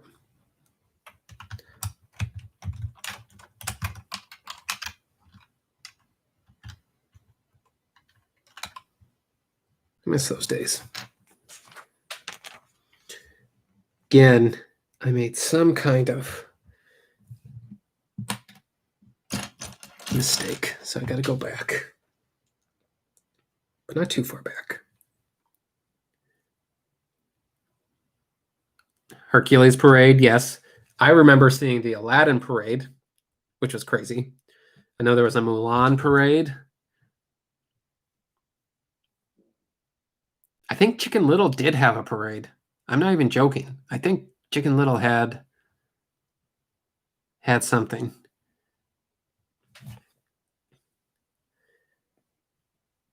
I like Chicken Little. It's not the it's definitely in the bottom half. Probably in the bottom quarter. But I don't know if I'd say it was the worst Disney movie ever. Although I am trying to think of what would hold that position, and I cannot think of anything. So maybe I've got a point.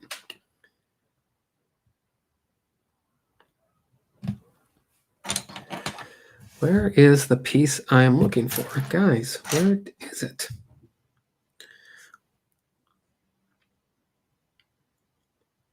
Unbelievable. Unbelievable.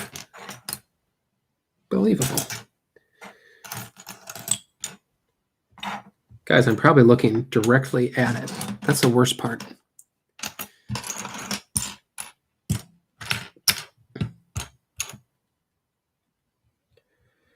Have you guys seen this piece that is, it's a 1x4?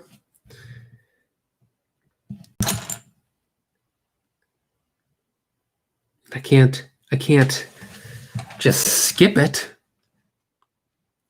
It's crucial to the integrity of the build.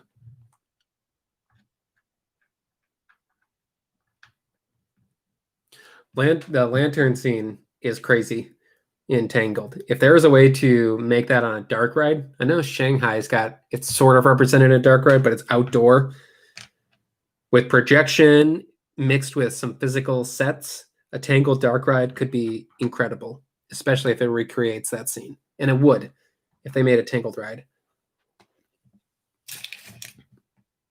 It would certainly do that. I'm at a loss, guys.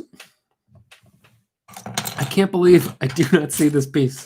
This is the first time where it's like, where is it? I see pieces that are similar. It's got to be underneath something. One time I looked for a piece for like 30 minutes and it was stuck. It was like a single piece and it was stuck in one of the blocks. But this is too big to...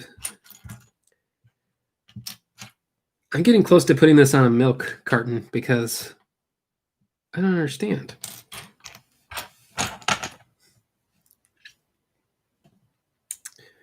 Do you know? I'm checking the floor now. I See the Light is a great song.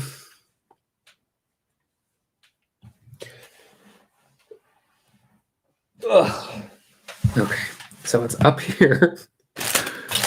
This is stimulating entertainment right now, as I am looking for a single Lego piece. Gonna check all the bags again, make sure nothing came out.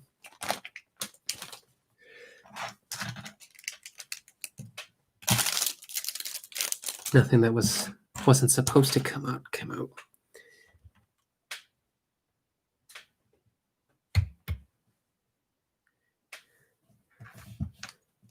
Let's see, so that goes there. But I need, guys, this is blowing my mind.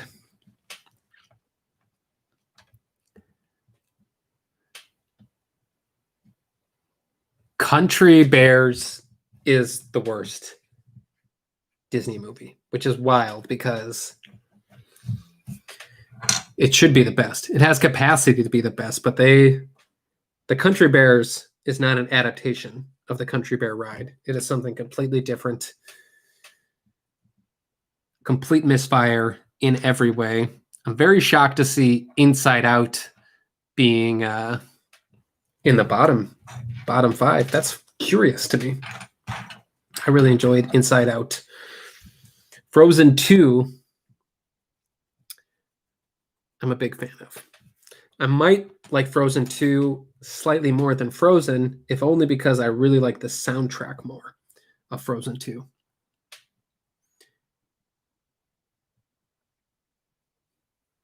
I don't know what to do, guys, because this piece is completely gone.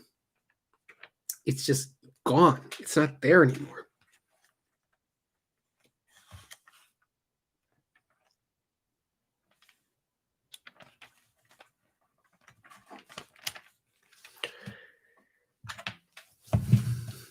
And it's because I already put it on the thing. I already put it on the build. I just put it one thing smaller. This is why you guys are here, all 8 of you, to watch me make a fool of myself as I spend, 5 minutes looking for a piece that was already in place while we talk about Frozen. Okay. Back on track. Step 81.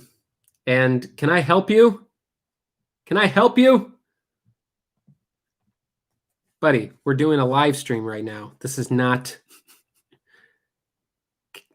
What do you think this is? Think this is buddy hour? It's not. It's not, bud. Oh, man. He's a good dude. He is a good dude. That's our bud. You gonna go up in the window? You gonna go up in the window? He's thinking about it. No, he's changed his mind. We're in front of a window, if you didn't realize. Nope. He just went. He is in the window. Oh, man. How does that get in there? I don't have good fingers for this kind of thing. But now I'm curious as to how this is supposed to go in if that piece is there. I guess like that.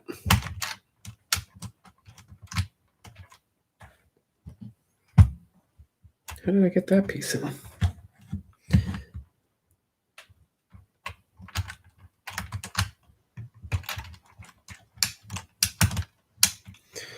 Oh, my fingers. They're weird. They're shaped weird.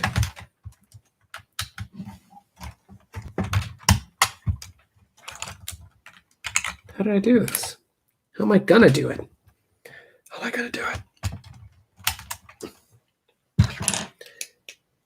There we go.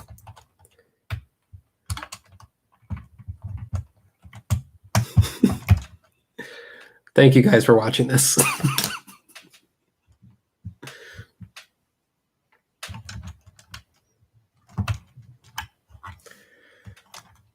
Must have something wrong somewhere.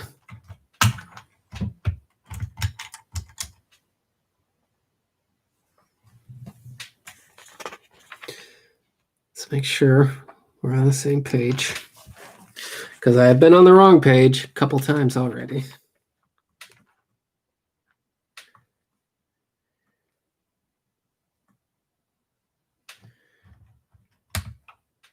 No, we're on the right page.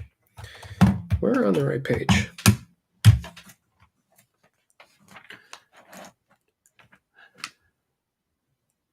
Bug's Life is very good. Hello. Let me take a deep breath. SeaWorld and Legoland fan, Disney Parks 2017. Glad you're here.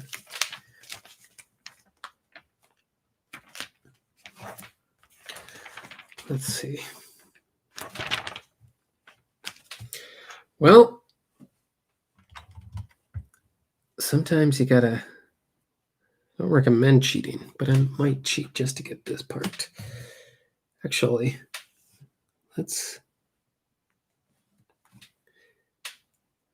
I see what's going on. I see what's happening here.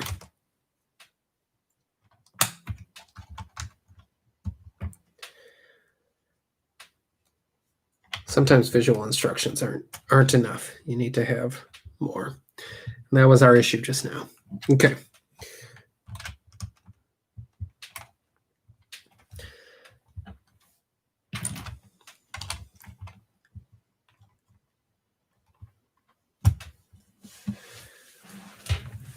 I like the Incredicoaster.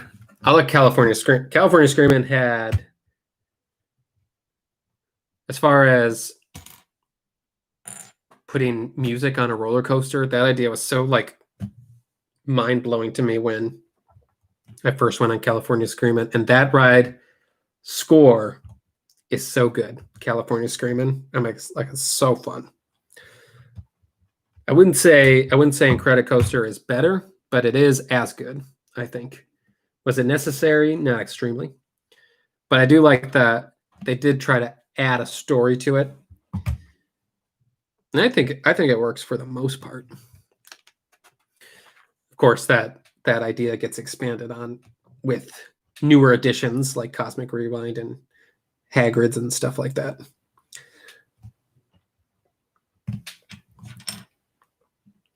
Ed, we were talking earlier about what our favorite theme park attraction or theme park ride. I did make a clear ride because Country Bears would be my favorite theme park attraction. But my favorite ride would have been Disneyland Pirates.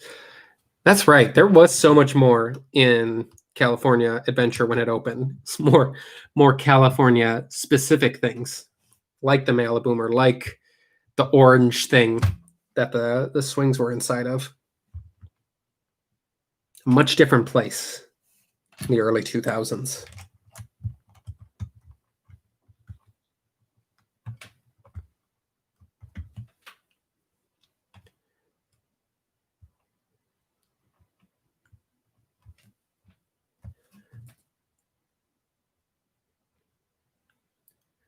Yes, I want to know something. I want to know what your favorite theme park ride is.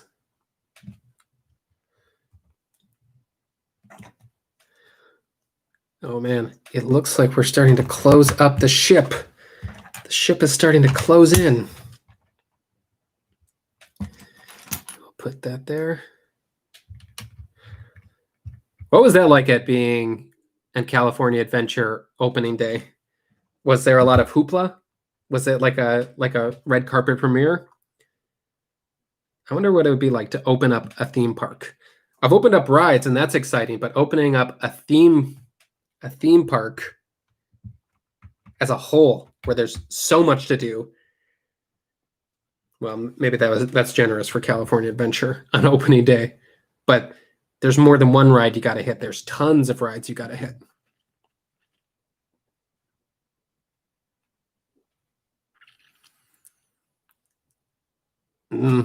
Gunner is an underrated spot on Smuggler's Run. I think obviously you want to be the pilot so you can punch it in, but Gunner is the next best thing because you actually do impact the ride a lot as a gunner.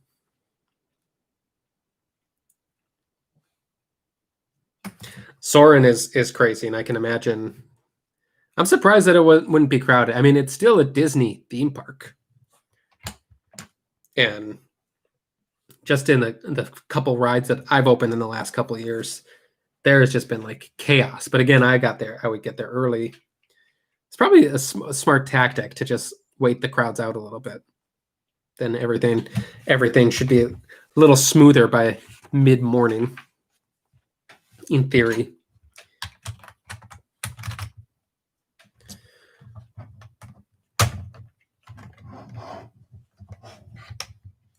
I just snapped it. Oh no. Oh no. Nope. We're recovering. We're going to recover.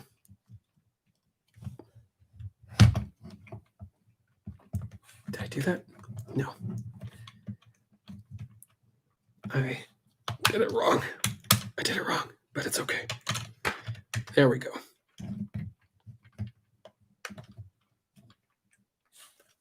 Did I?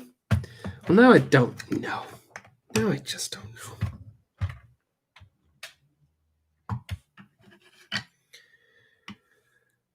Okay, here's what needs to happen. I need to put this. Yeah, I messed up. How many times have I said I messed up on this live stream? Probably more than a usual live stream, but that's okay. Messing up is a part of life. It's a part of Lego builds. That's true. It was it was a weekday in February. That seems like an interesting time to open up a theme park in February. Wonder if they were hurting to get the attraction open, everything open. I think maybe. Okay. Guys, we are getting closer and closer to a ship bottom.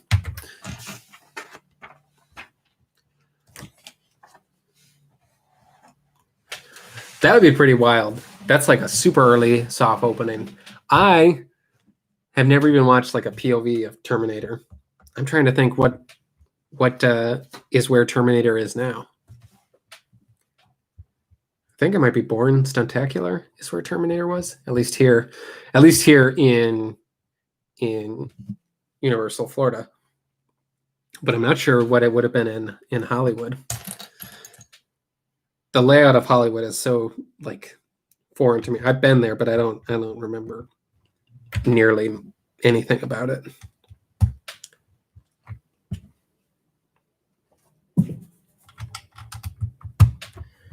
Update, buddy just jumped out of the window. Minions. That's right. After I closed out the Wizarding World video, I was in Universal Florida, so I just decided to go on Minions. It's not worse than the Jimmy Fallon ride, but it was trying really hard. And from what I've heard about Terminator 3D, it seems like that was the Minions mayhem. The Minion mayhem was a considerable decline in quality from what was there before.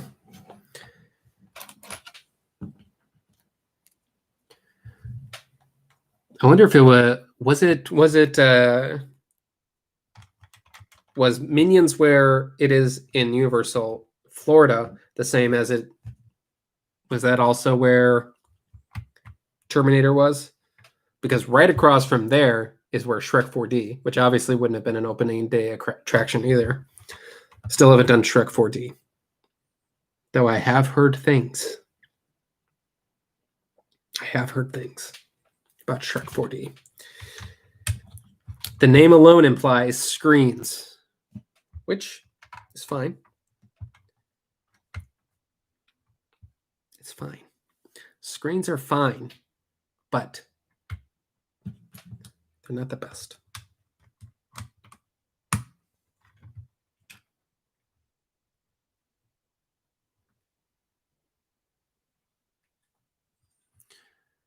So Jimmy Neutron was once in Universal. I never watched Jimmy Neutron religiously, but I was familiar with the characters. And I guess Nickelodeon did have a bigger presence at Universal Studios at one point. Oh my gosh, was the Universal Studio, or was the Nickelodeon Studios in Universal Studios Hollywood or Universal Orlando? I should know this, but again, I don't know much about Universal stuff on purpose. Now I got so much to learn. So it was so where in Orlando was the Nicktoon studio? Was it Nicktoon studio, or was it just the Nickelodeon building that they always showed?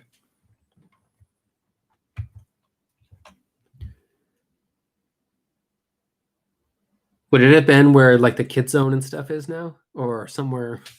Was it actually in the park, or was it somewhere else? That would be interesting to go and revisit some of those. I can't imagine it would have been in the park.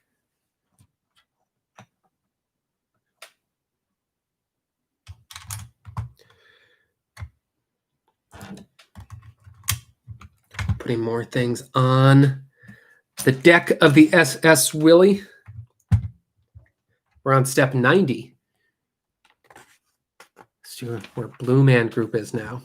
I saw the advertisements for Blue Man Group, but I did not at least connect the dots as to where that is actually placed. So I assume that would be in where the City Walk is then. Of course, I'm assuming that.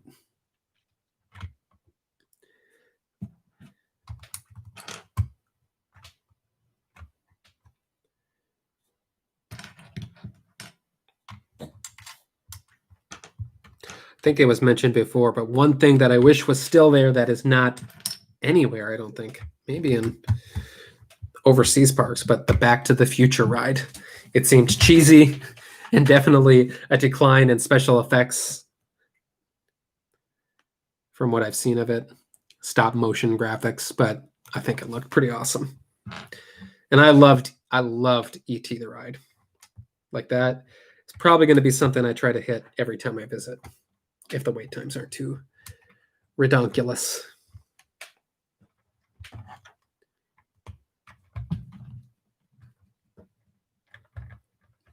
Nintendo Land. Nintendo Land, buddy. You want to be on the stream again? Come here, pal. Come here, pal. My sweet prince. Are you my baby boy? Are you my furry baby boy? Do you like building Legos? He does. He likes Lego.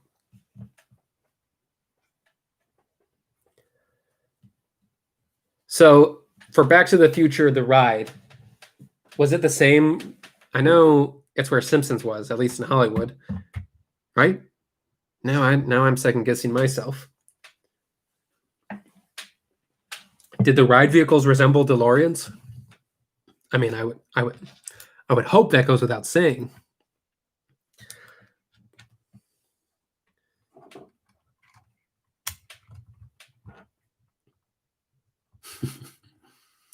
He's a docile creature, that buddy.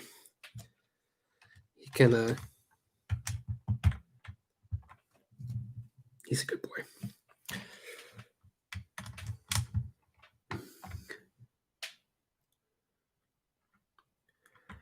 I'm looking for a piece that has to be here. I didn't put that up. There it is. There it is.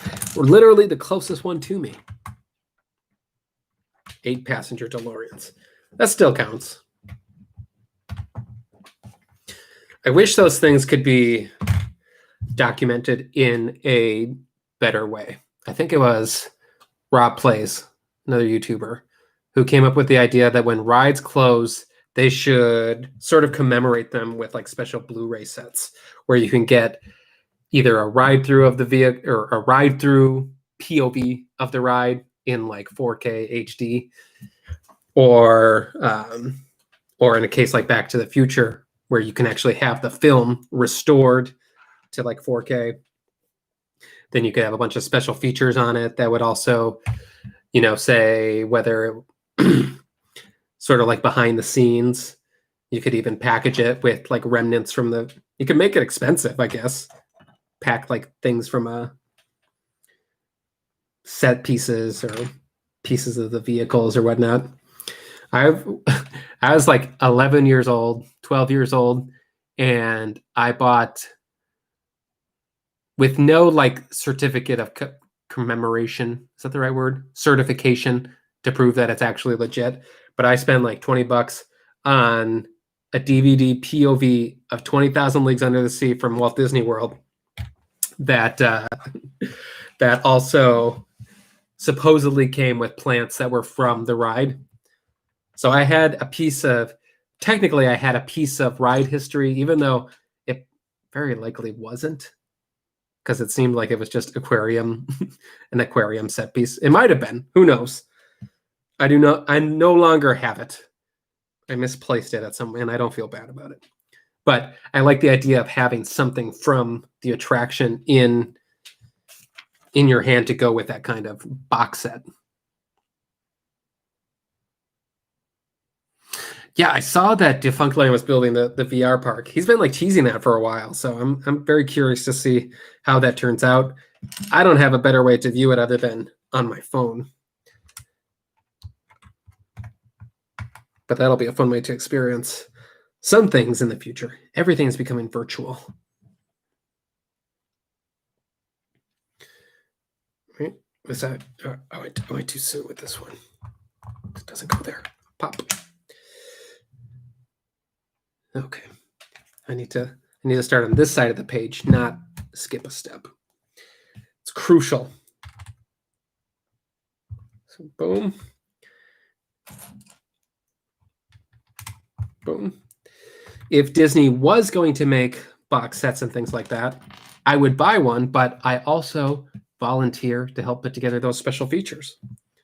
So if any Disney execs, any Chapek minions are in the chat here, let me know. I'm ready to get to work. Because as you can see, I'm clearly busy at the moment. Well, we've reached the 2-hour point. Should we go for 3? I don't know where we'll be in 3 hours. I know we'll probably be close. We'll see. We'll see. I want to complete this. I want to complete it. Keep it self-contained. Yeah. Yeah. We have if you're new to the channel, we do have more interesting things than watching me search for Lego pieces.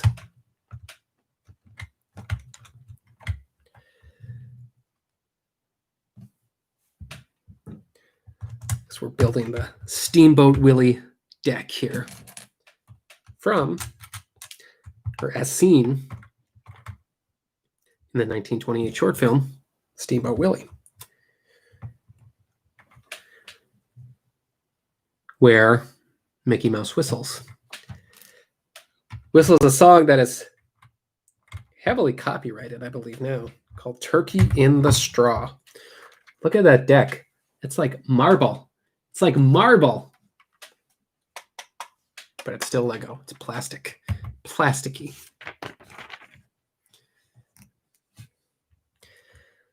Okay. We have the body, and now we're building up. So this goes here. This goes here.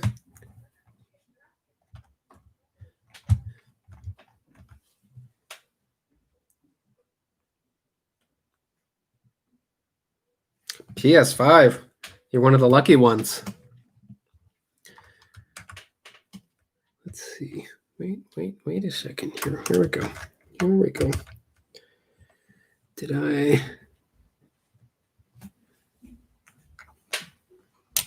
need to put pieces here.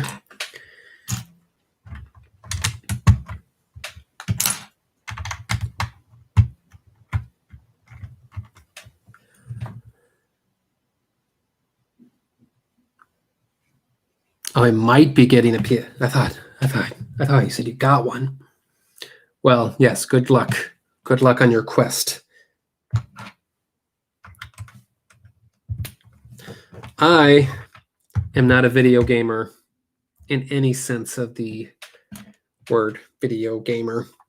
The last system that I had was a PS2, and the only thing I really played on it was Guitar Hero, and I was very good. I could play expert on a few songs, but hard was my wheelhouse.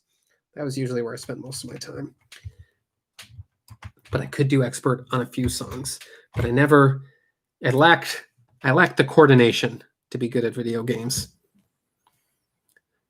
I had a PS2 and I had a ColecoVision.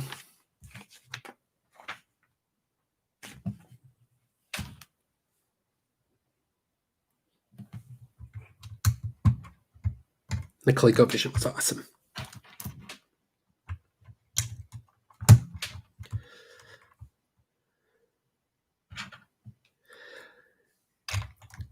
Sometimes you get in the zone and then it's like, oh, I see this piece. I see this piece.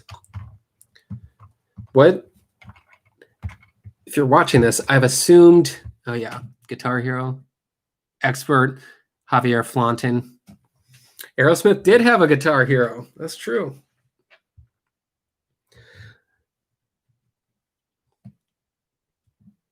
Who else had a Guitar Hero? Was it Dave Matthews? No, Beatles. It was Beatles Rock Band. Rock Band is the greatest. I have a lot of memories back in Wisconsin in Joey's basement with all our friends playing Rock Band late into the night. Rock Band will always be special to me. And I wonder if, I don't think they make any new things. I don't think PS5 has any Rock Band. They might. I mean, it could play PS4. I think it's backwards compatible. Rock the 80s. I did have Guitar Hero Rock the 80s. BioShock looked cool. Like visually. I was really disappointed when Gore Verbinski's, who did Pirates, he was sort of attached to do a BioShock movie. And I think that could have been really, really neat had that come to fruition. Because visually, that might be the most interesting looking video game. It could be an interesting film adaptation. One thing that I'm surprised hasn't been tackled yet is Kingdom Hearts. I never really played Kingdom Hearts, but I always watched people play Kingdom Hearts because I thought the storyline was intriguing. I would never, again, I don't know what it is about it, but I just never could get all the motions right. But I know Disney Plus is supposedly working on a Kingdom Hearts TV series right now, which would be very cool. But I don't know if I believe that yet. It hasn't been officially announced by anybody. One thing Kingdom Hearts-esque that's probably more appropriate to this channel is the Magic Kingdom movie that Jon Favreau, even before Mandalorian, before Jungle Book, before all of that, he was attached to write and direct this. You can still look it up. It's still labeled as in production, but Magic Kingdom by Jon Favreau was basically Night at the Museum meets Disneyland. And it was going to be about a family at Disneyland, I think, even though it's called Magic Kingdom. Basically in the park at night, and all of the attractions come to life. I don't know what, I mean, that opens so many doors for me. It's been my most anticipated movie for the longest time. I honestly don't think it's ever going to happen, especially as Jon Favreau gets more and more entwined in Star Wars. He very likely will be running Star Wars in the next few years. So who knows if that little nugget of a film that has been announced just never officially got off the ground. How did I get? What was my dot connect? How did I get to? Oh, Kingdom Hearts. There it is. There it is.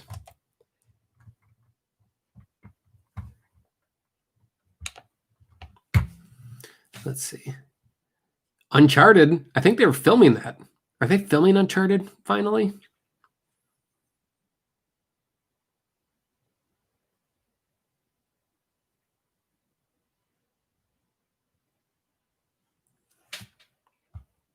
It's kind of crazy how much Jon Favreau has done just in the last like 10 years.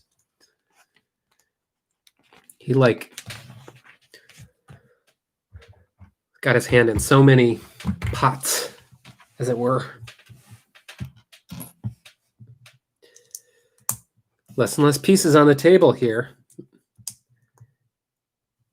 Every single time.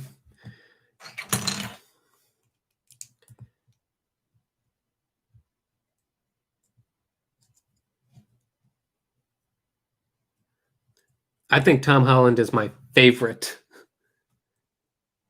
Spider-Man. I think Homecoming is my favorite Spider-Man movie, which is wild because the Raimi ones are so good. Spider-Verse is that like such a knockout surprise how good Spider-Verse was. But I think just to me and my sensibilities, I think Homecoming is probably my favorite Spider-Man. And it sounds like this next one is going to be pretty crazy. And also, Sam Raimi is directing the new Doctor Strange movie, which implies a multiverse, which it seems like they're teasing in Spider-Man 3. So, in theory, this may be way off, but I think Doctor Strange will actually star Spider-Man, and Sam Raimi will be directing Spider-Man again in some capacity.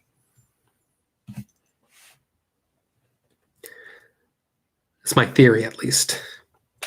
Is there any clout to it? Who can say? What am I looking at here?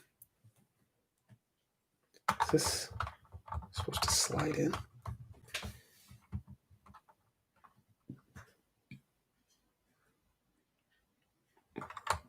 Sometimes things are weird. So this is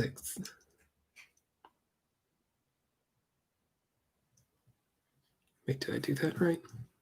Okay, hold on. So we have this. Yeah, that's right.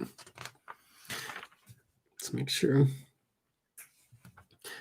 This is me researching, reading distraction.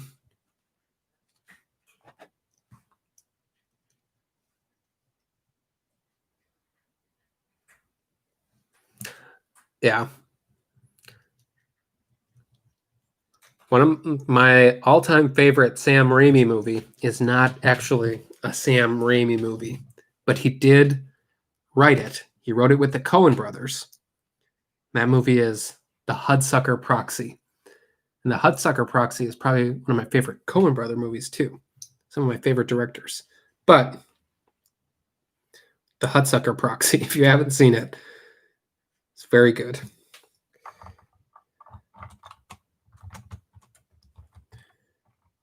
I'm so confused as to how this is going to click in.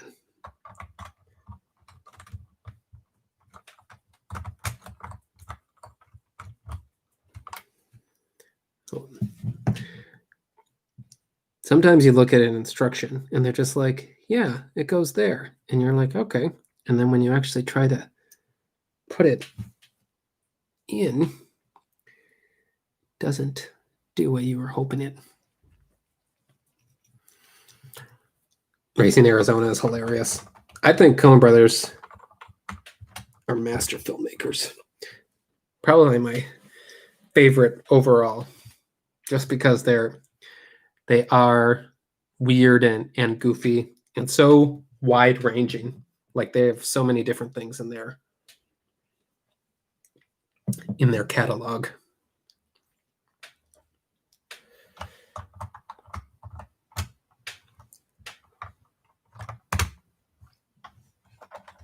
I'm going to skip ahead to the next step to see if what I'm doing is really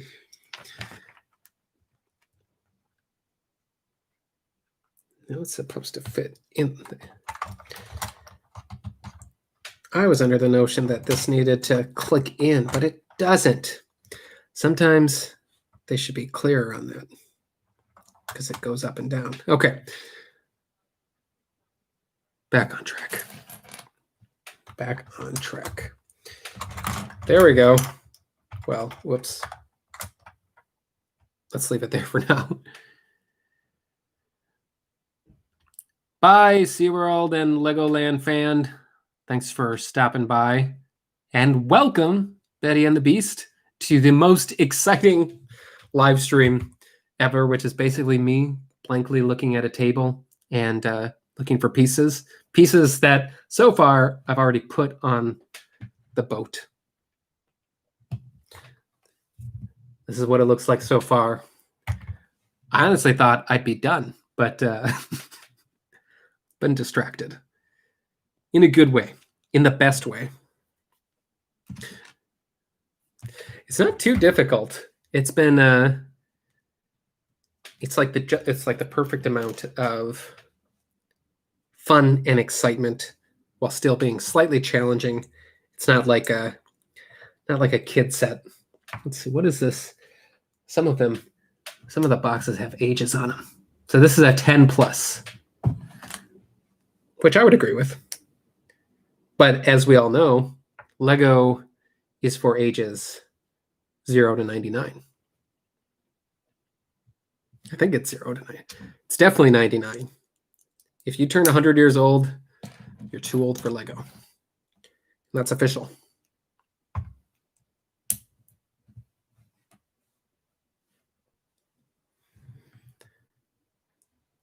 Having built half of it so far, I would recommend that everyone get this because I am honestly having a good time putting it together. There we go. So I think this will be one of our smokestack components because there is a little motion incorporated into them. Step 104. Click, click.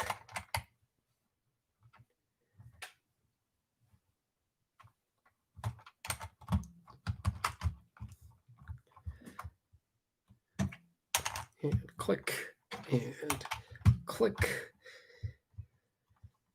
The clicking is unnecessary for me to say, but I think it helps me mentally just get into the appropriate mindset.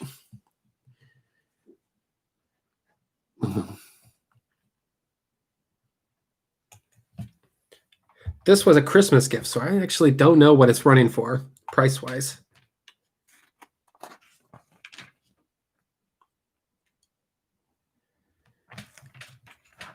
Click in the chat, everybody.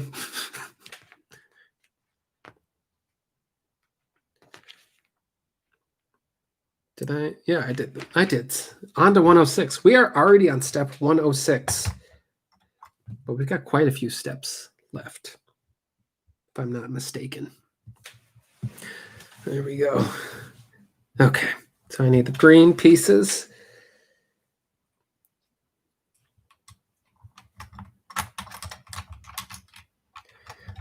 I have big fingers for some of these sections.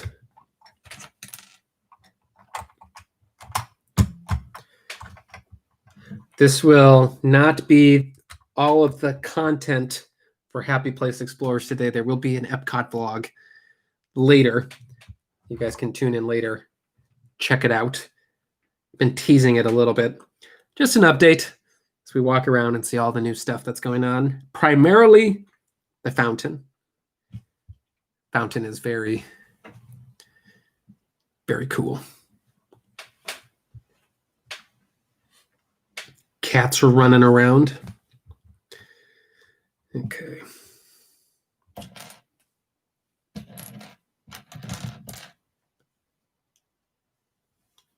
It's also Festival of the Arts, which we cover some of that, which is mostly, there's a lot of art, which is cool to look at.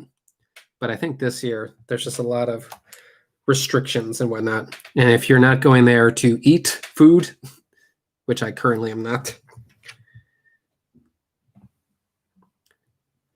there's a little less to do. I mean, it's still fun because it's Epcot and you're walking around Epcot.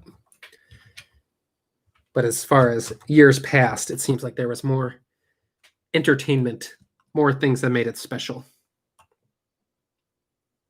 But again, I still had a blast for Festival of the Arts, and Ratatouille ride is very close to being done.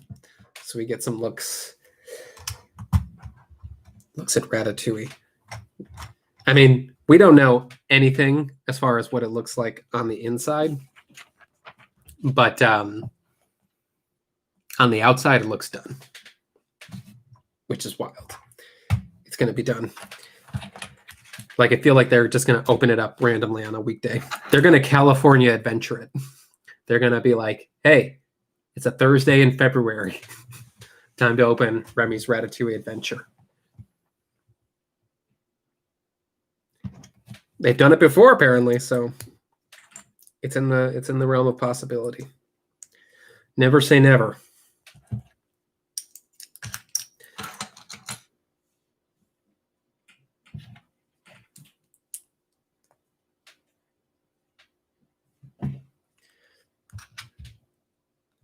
Yeah, it is a 3D screen ride, so there might not be animatronics in there. But I think the queue is going to be a little different than what we see in Paris, which I have nothing to back that up. I'm just assuming.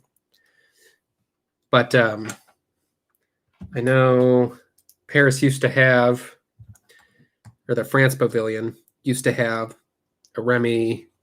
I don't know if it was the France Pavilion. I know at least Disneyland Paris especially had the Ratatouille, the Remy animatronic that was sort of life size, and they were able to bring that out. I would be floored. I would be shocked if there wasn't some kind of Remy animatronic at least in the queue. But that's what I'm hoping for.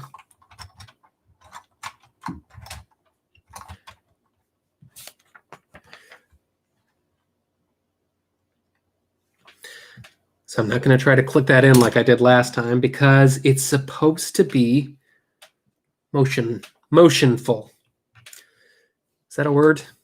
It's supposed to be loose. So I got that. Oh man, guys.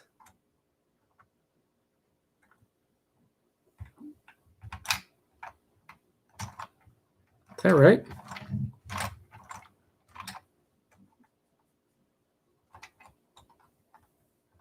That can't be it. I'm going to skip ahead. I'm going to do this because that makes the most sense. Sometimes the instructions, I think, do it a little more difficult than it needs to be. Like so. I'm going to put that here for securing brackets. There we go. We have our smokestack base, our components. And we have a cat in the window.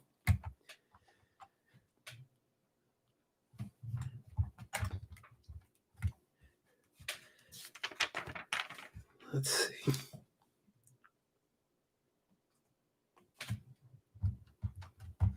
So we went to Universal for the first time this year. And just like Disney World, they got a lot of new things coming. I am very curious to see how the Velocicoaster is going to turn out. People are saying that that's going to be next level not animatronic.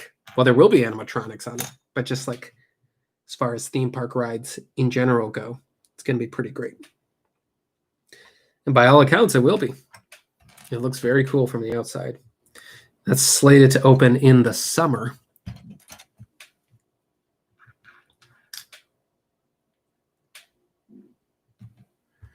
There we go.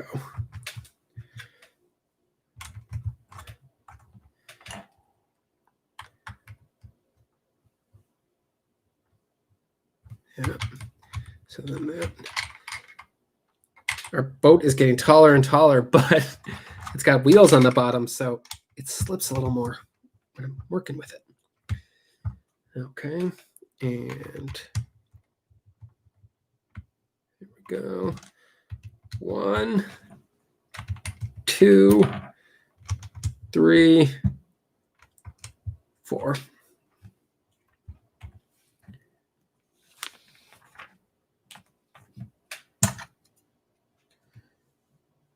And this goes, yeah, right?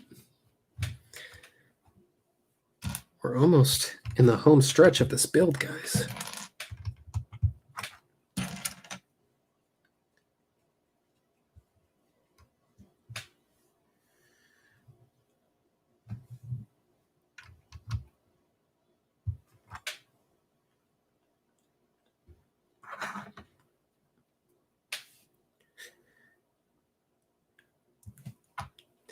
And if Universal Studios Hollywood opens this year, which by all accounts it probably should, probably later in the year, but there's also pretty much like Ratatouille sitting there and ready to go is The Secret Life of Pets dark ride. And Javier's getting a Disney credit card. It's going to put the Disney vacation right on the card, right? Did I get that piece? There it is.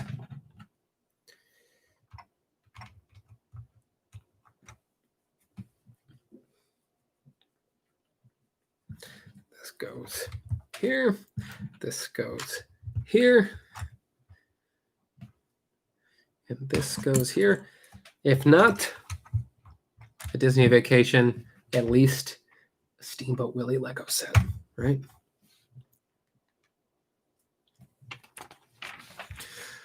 We're on step 115. Let's see. There we go. Here, click, click, click, and click, just like that. Step 116.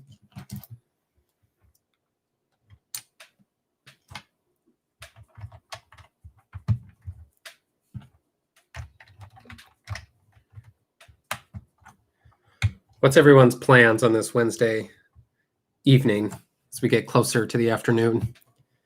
We're well into the afternoon here on the East Coast, but I think a lot of you guys are watching on the West Coast. What's happening this Wednesday?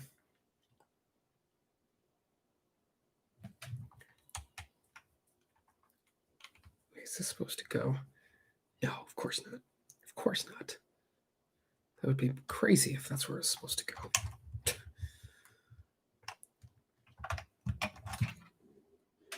$11:30.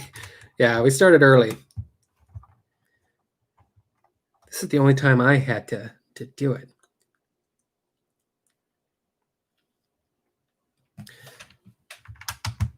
It's been sitting there since Christmas, so needed to get it done. What are you drawing, Thomas?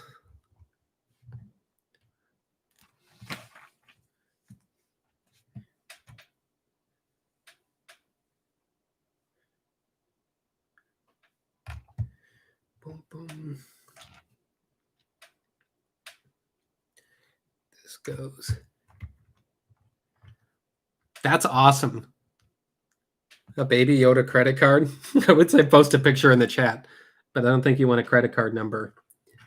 Well, I guess it wouldn't be. You gotta have to activate it. I don't know the logistics. Don't post a picture of it. We can Google it. We can Google the Baby Yoda. The Baby Yoda card.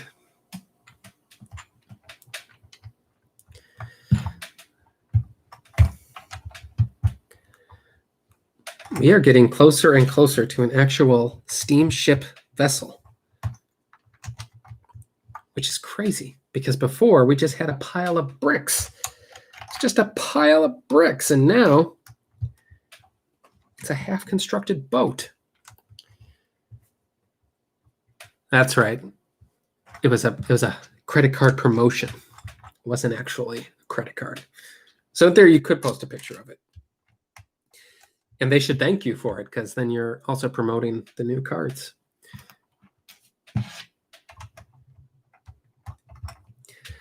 This is going to be fun when we take this live stream at the end. And then I'm going to take it and I'm going to squeeze it all into one video or to like a 3-minute speed build.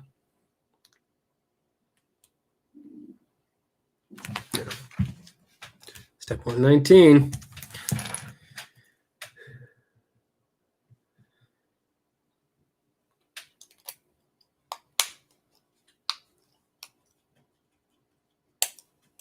There we go.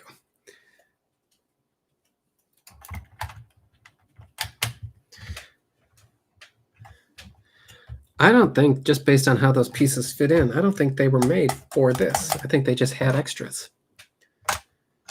Okay, so this goes. Oop, that could have been a disaster. But it was not a disaster because the crisis was averted. This goes here. And they're little tiny pieces.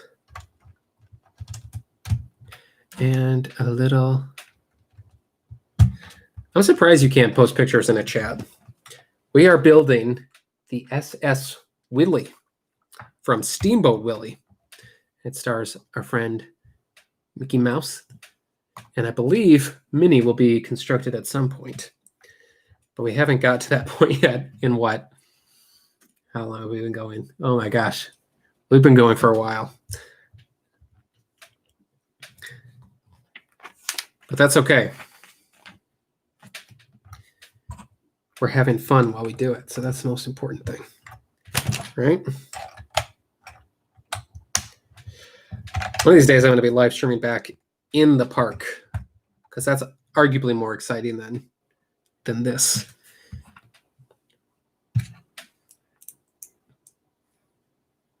But I still haven't gotten one of those fancy stabilizer things that make it video watchable. There'll always be vlogs, though.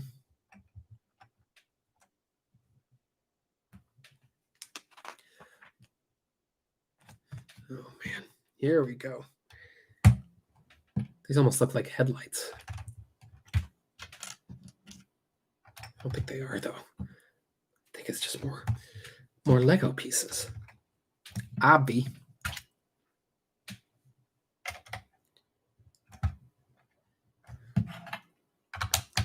But we're almost done with step 2, or bag 2.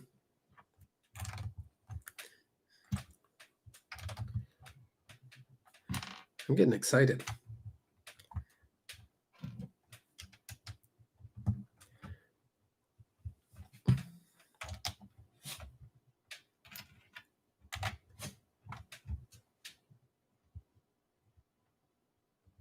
I think this is officially the longest stream we've ever done. I mean, way longer. Longer than anything we've done before. So usually we keep the weekly live streams to an hour. And I think the longest park stream I did was about an hour and a half. So guys, this is Happy Place history right now. You guys are a part of it. And I'm determined to get this done before we sign off. But we got a few more steps yet. It's starting to take shape. It's starting to look more and more like our final product,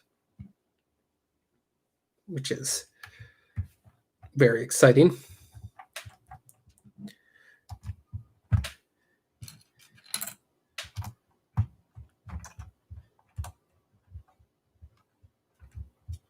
That's cool. That sort of dates that attraction too. Do they still make Pogs? I haven't had Pogs. I used to have a Pog collection, but I haven't. I don't know what I did with it. It is no longer in my possession. That is for sure.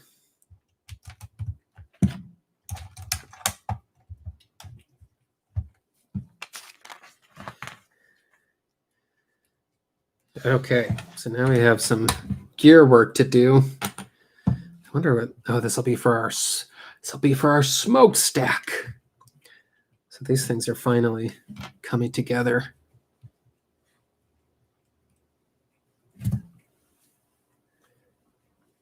Well, you guys don't have to do. Thank you, Kitten Cat, for that super chat. You don't have to do that. I can't. I'm playing with toys right now. You don't need to do that, but I greatly appreciate that. Kitten Cat says, loved your visit to Hogsmeade and Diagon Alley. Thanks for keeping all our spirits up. I'm really blessed that I'm able to go and experience the parks, and I'm so excited that I'm able to take you guys along and film, making videos and making movies. That's one of my favorite things to do. So this is just a passion of mine. So when you guys get a kick out of it, I get a kick out of it, and stuff like that just blows me away. So thank you, Kitten Cat, so much for that. Appreciate it. I'm just playing with toys. I'm playing with toys. I'm going to theme parks. That's all. Let's see. Is that right? Yeah. Okay. So then this goes here. Right?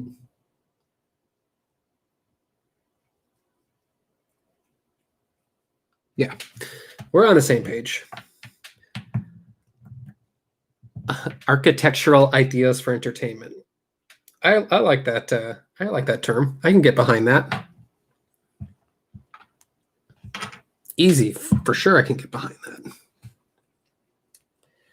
So this is when I have to start pushing things inside. That's when my fingers start to get numb. Starting to have the feeling from a long Lego build.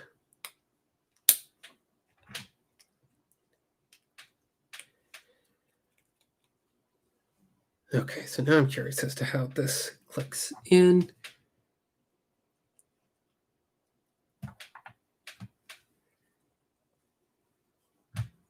Oh, I did this one wrong.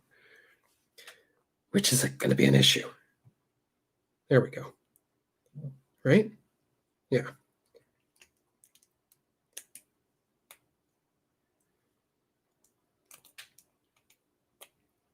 Here we go. Right? Click. Click. We've done it. So Put this one. This part requires great hand-eye coordination, which has not always been my strongest suit. I think those are going to get taller. But who can say? They seem a little wobbly.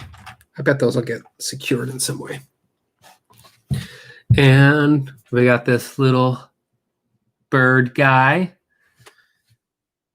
Seems a little early for him, but he's going to go right here because that's what the instructions say.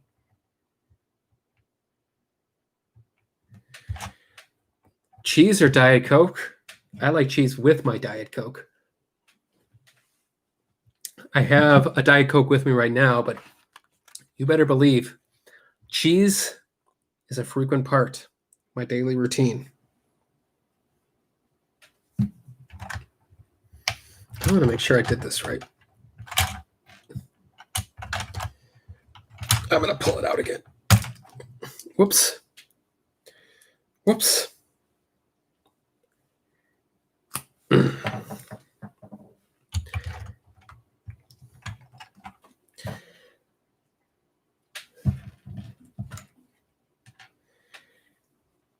Yep, I forgot some securing pieces. So I'm going to have to do that part again, which is okay. It's okay. I'm not freaking out. I'm not worried at all. I'm not even remotely concerned about it.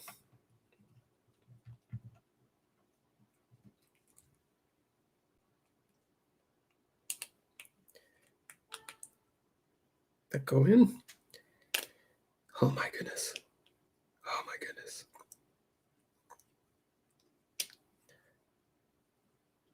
Wait, that. Here we go. There we go. Sometimes you just got to pull it out. Try again.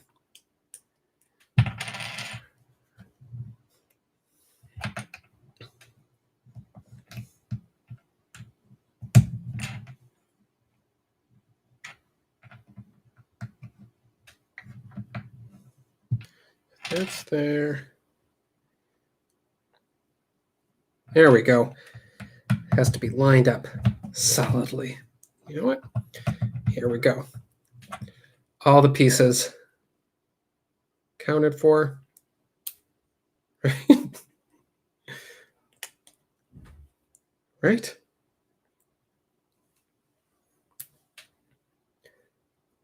This is the quality.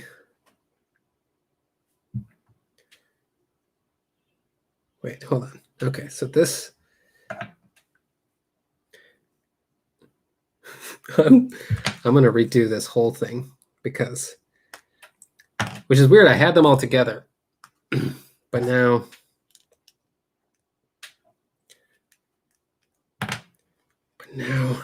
I got to redo it. For the integrity of the build, I'm going to redo it.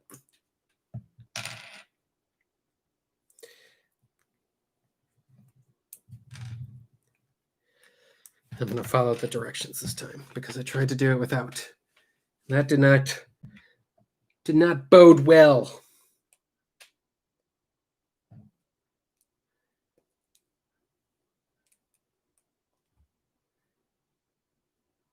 I would agree. This is a great build. It's been a slight challenge, but mostly enjoyable. Which is,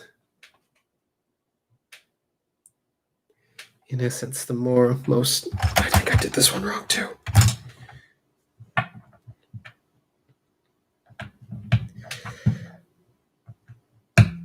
It's bound to happen from time to time. I saved it.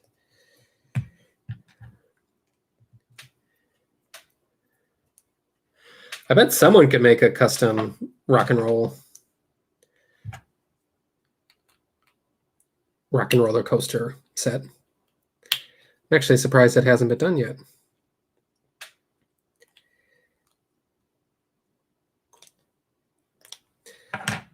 This tool is supposedly supposed to make this easier, but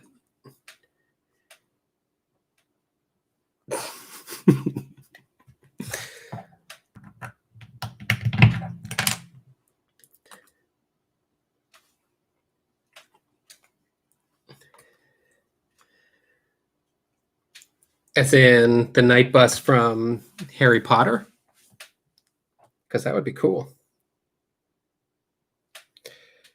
I really stuck those pieces together. There we go.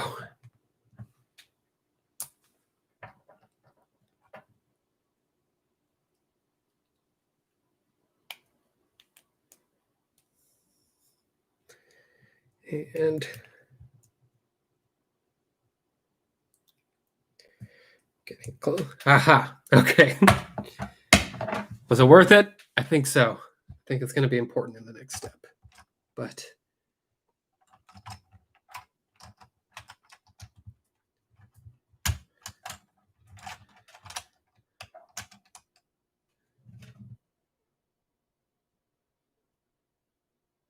I think so. Sometimes the directions aren't as clear as you'd want them to be.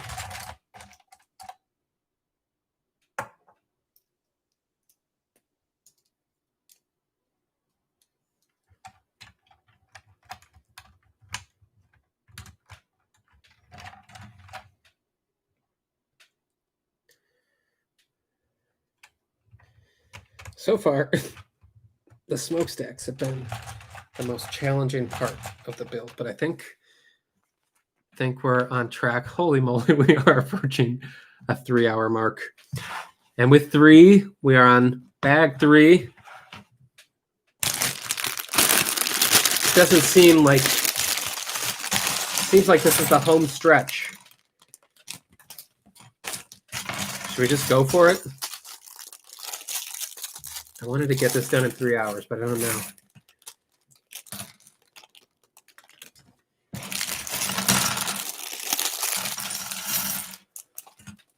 Looks like a lot of tiny pieces here. I see a mini head. I see Thor's hammer. I didn't know the hammer was going to be in there.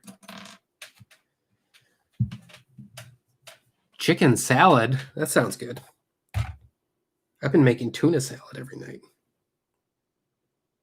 which is, I must say,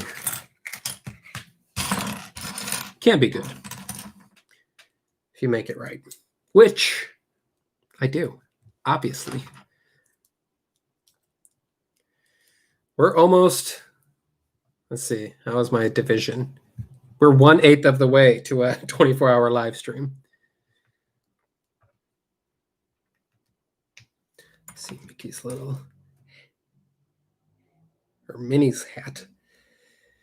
And look at that adorable little guitar that she is going to hold.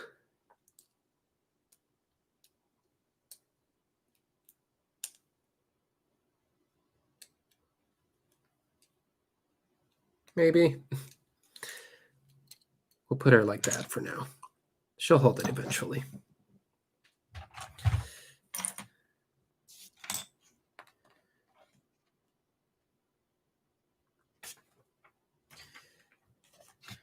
Okay.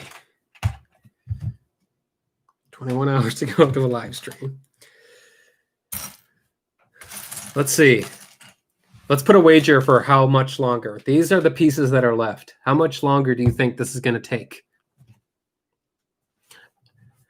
I think it's going to be, I'm going to say 35 minutes, but that may be bold.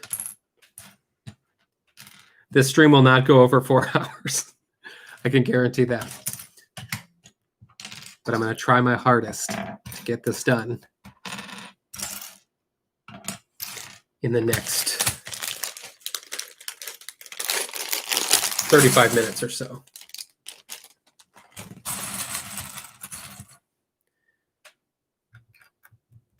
We'll see how it goes, though. I would hate to leave it open without, it'd be suspense. You guys would have no idea what it's supposed to look like. You guys are awesome. There we go. And we got to flip it and do, what piece is that? Ah, this piece. No?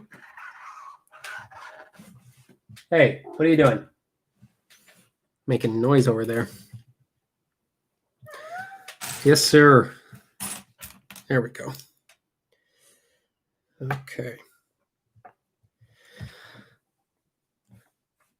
Oh boy. Okay, so we're making the little spinny wheels here. So this is going to take some doing. I need to make 8 of these. Well,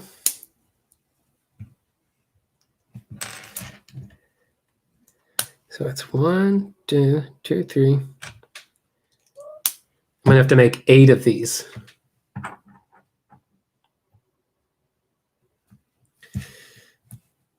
Let's see. So we got 1 down. Oop.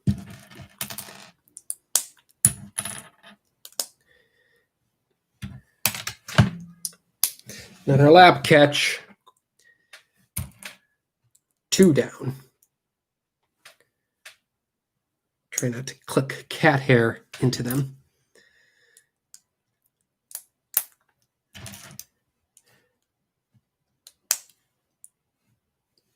And 3 down. This is going to be the monotonous part. And I think I'm going to have to do it again for the other side. But that's okay. It's okay. I'd even say it's great. At least all the pieces are close by. 4 down, halfway there. Halfway to the finish line. Nope, it's not the piece I thought it was. We got a feline spectator behind us.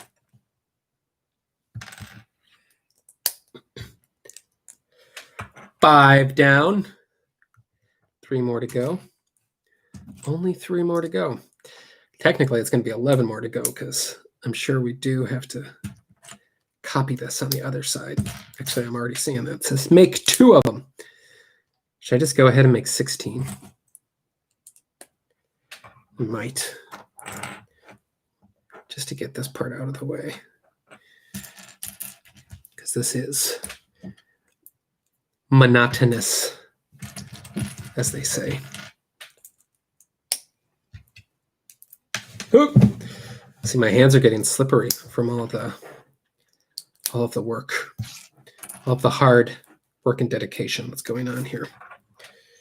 3, 4, 1 more. 1 more for this side. Click. This is how they up the piece count. It is hand fatigue, for sure. All right, we have 1, 2, 3, 4, 5, 6, 7, 8. Yep.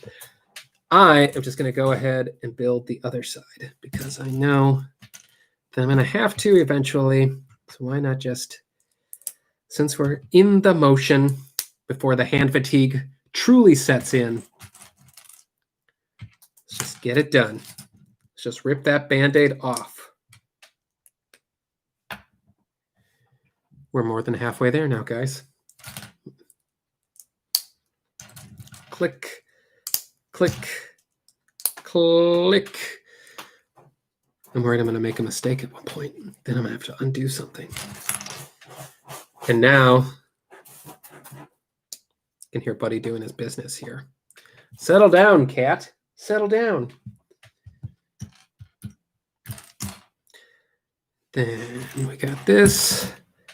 6 more to go. 6 more, and then we are home free. Home free.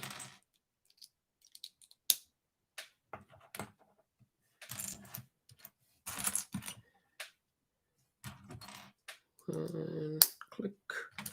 2. 2.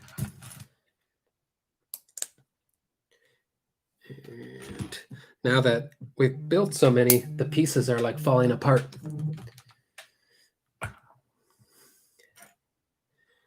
Not falling apart. They're becoming harder to find because they're becoming more scarce amidst the pile.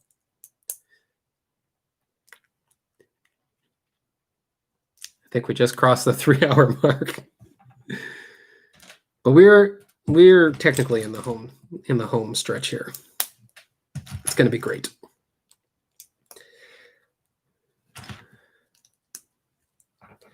Three more, and then there'll be no more. In theory, we'll still have a little bit more work to do, but the hard part will be over. And this is truly the hard part. Right.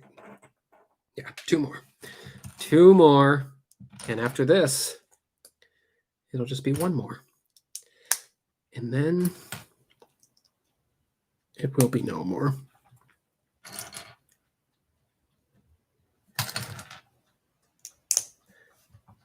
One more.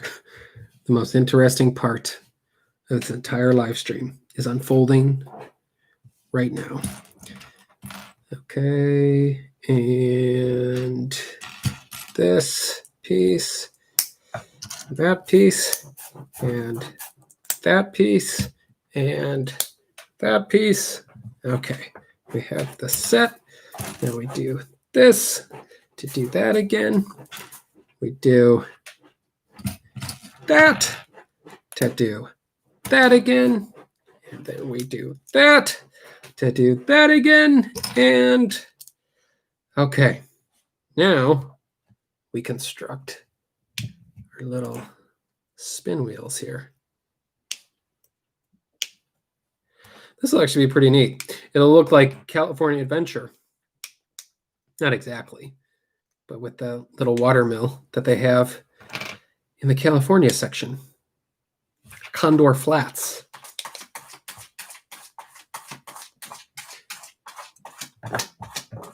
You are going to town in there, sir.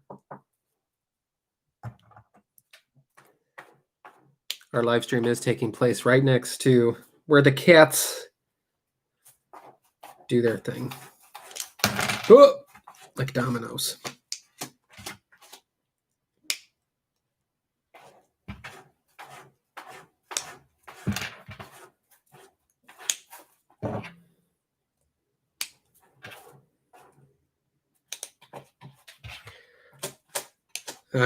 Okay.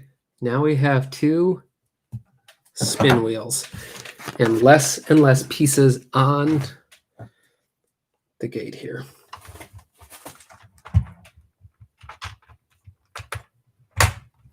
Click and click. Ah, how about that? Look at how they spin. Are they on right? Some of them aren't on fully. Okay.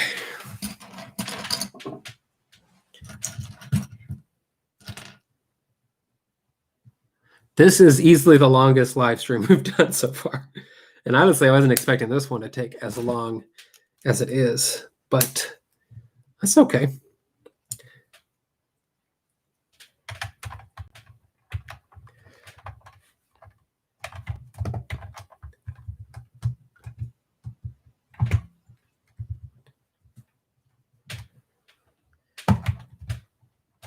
I don't remember everything about Alien Encounter, but I remember it was scary.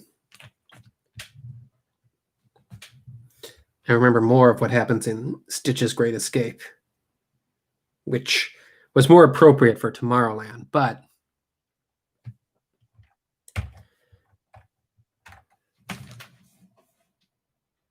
let's see. Pieces here and here. Does that go? Okay. Finding the pieces. There's one.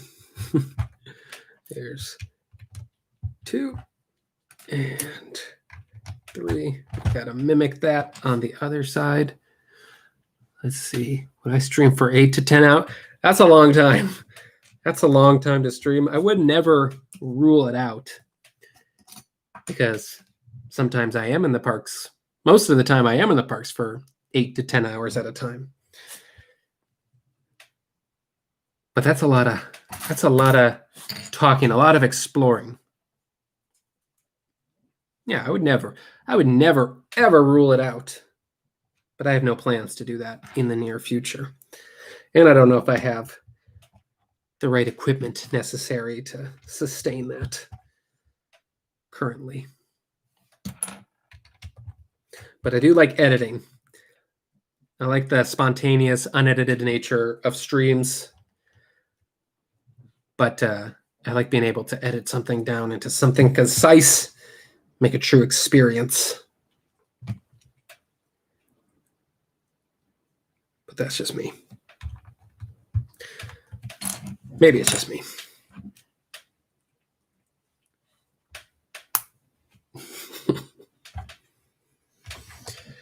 Guys, we have like a wheelhouse starting to form here.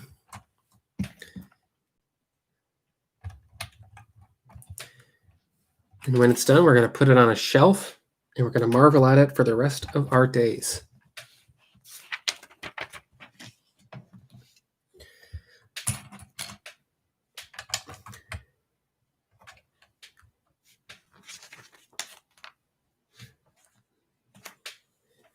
Right, so let's make sure this is the long one.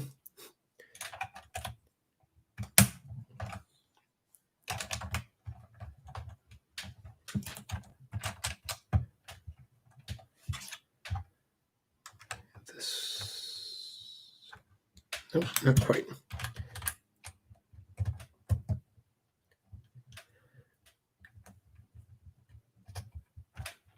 That's right. This is the SS Willy. And it is coming alive. It really is.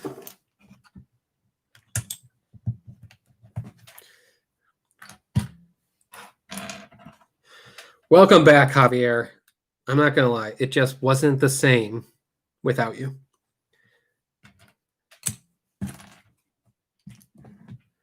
Hey. Buddy really wants to be on the stream. But I'm not going to let him. It's remarkable. 3 hours.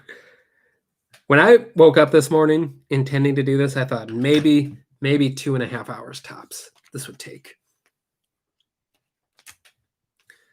But as we can see, it's taken more than that, which is fine.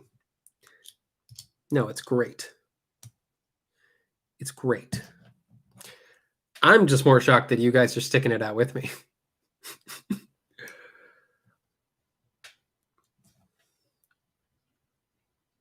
Oh, we gotta flip it. We gotta flip it.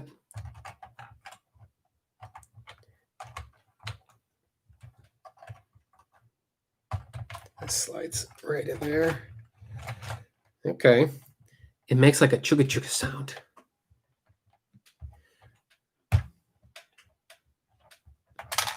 Oh no. I just knocked the bird down. But I'm going to put him back.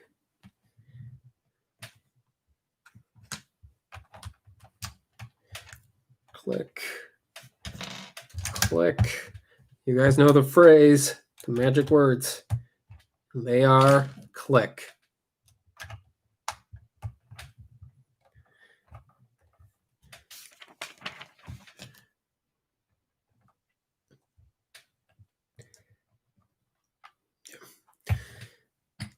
Now we put on the namesake, the SS Willy. It's officially going to be adorning our craft, our seafaring vessel.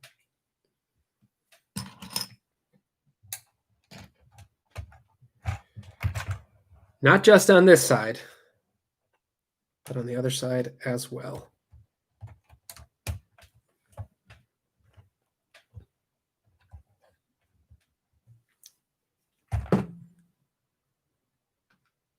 Yeah.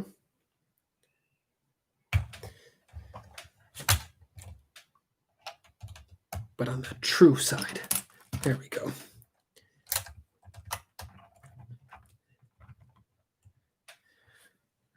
Where does this go? Okay, so then this must go here, and this must go here.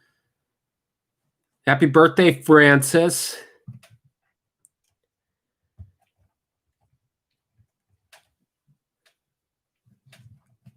Rise of the Resistance is a good way to ring in a birthday. But you can have a good birthday anywhere, even if you can't go to Disney World. Or Disneyland. I bet it was Disneyland. Yeah, you said Disneyland. Step 142, ladies and gentlemen.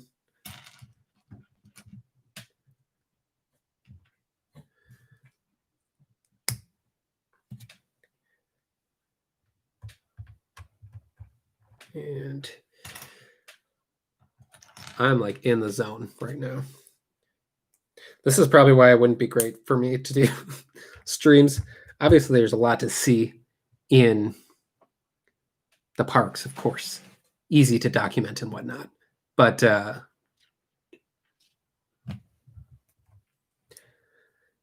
sometimes my brain can't keep thinking of things to say. Especially when I'm looking at all these pieces. They all start looking the same.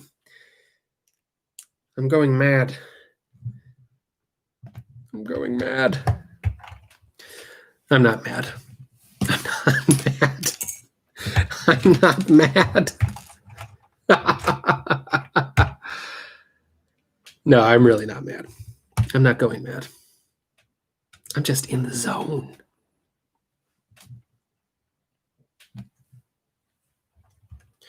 Well, we're glad you found us, Xerox M. I don't know if I'm saying that. Am I saying that, pronouncing that right? Xerox? Like a Xerox machine? Wow, that was a spot-on impression there. Distry with Andrew. You really evoked his essence there. It's kind of scary, actually, how good it was. I don't know who that is, so I'm going to hang up.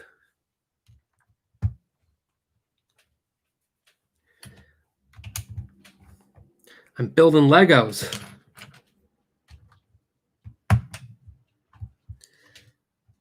Okay. And then we're going to do the same here. I'm surprised there's so many pieces left because it looks like we're getting close to the end here.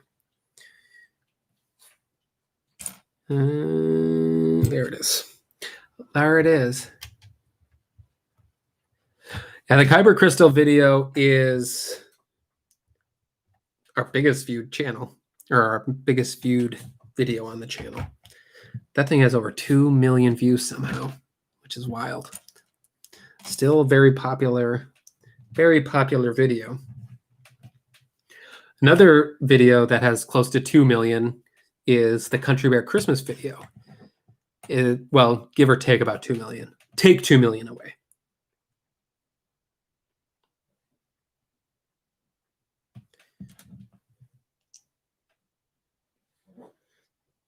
But we're glad the Kyber Crystal video exists because it's the video that brought a lot of you to us. Like Javier, for instance.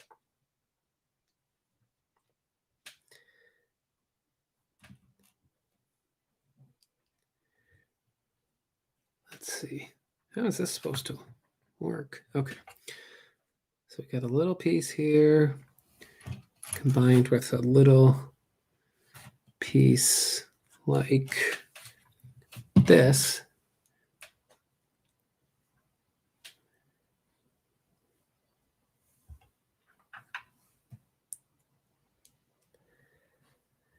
No matter how you found us, we're glad you're here now. Yeah. Oh, it's a bell. It's a little bell that goes right here. Okay. Okay. I can dig it.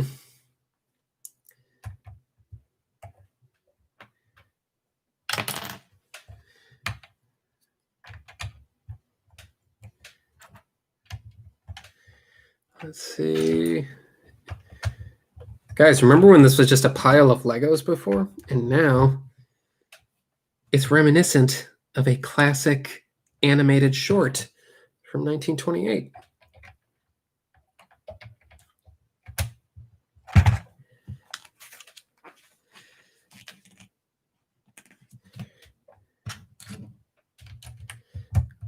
Closer and closer with every piece. 751 pieces total. The trackers. That would be wild.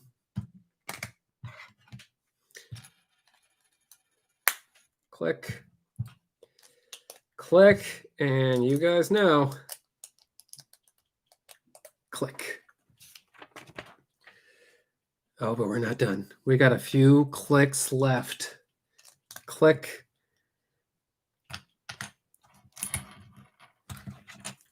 Click. Let's see. And click. What do you call a finished product of Lego? I call it a job well done. I don't know. I don't think the name changes. I think you still call it Lego. Lego is Lego,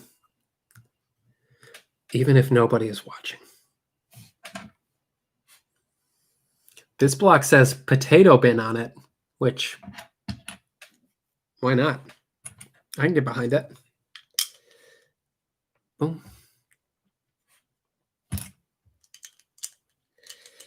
And, okay.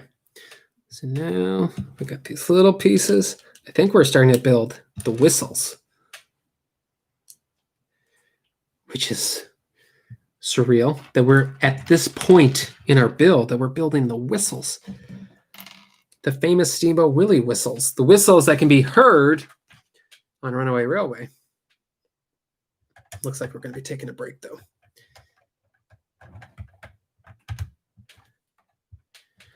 Look at that. Huh? Huh? Huh? Okay. So we're going to have to make 2 of these. We're going to put this. We're building the stacks. Let's see. 1 plus 5 more. 1, 2, 3, 4, 5. Let's see how these. Oh, wait, I need to make 2 of these, right? I'm going to. Again, a lot of doubles here.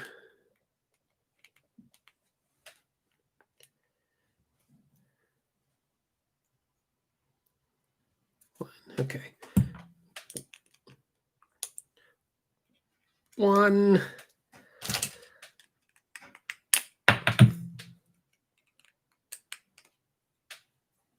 2, 3, bud, 4, 5. Are there any live streamers you like to watch the most? Live stream, not as much. I'm a fan of the edited content. I think Justin Scarred in Random Land. I think he's my favorite. Never like to miss a vlog of his. He's not in the parks all the time, but he's always going on cool adventures. He's probably my favorite. Him or Adam the Woo. Him and Adam the Woo, I should say.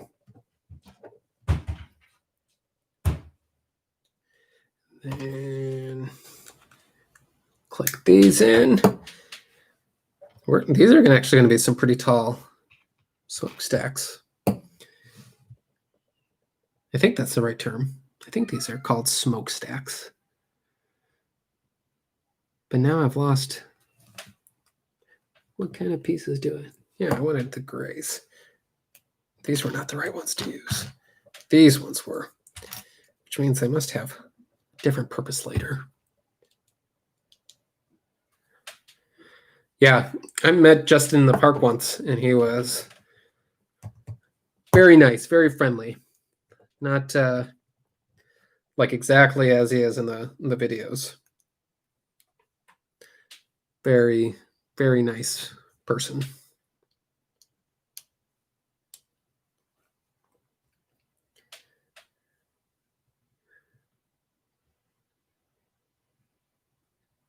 Let's see. Did I do that right?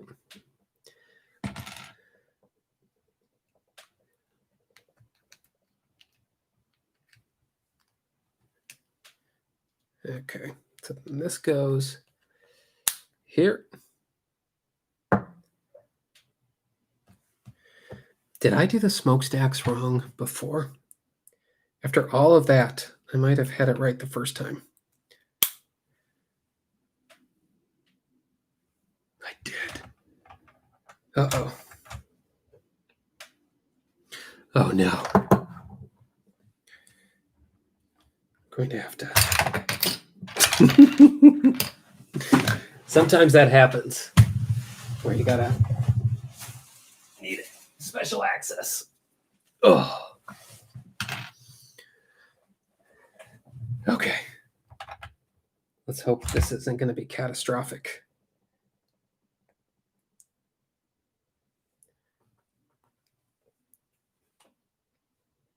It shouldn't be. It shouldn't be catastrophic.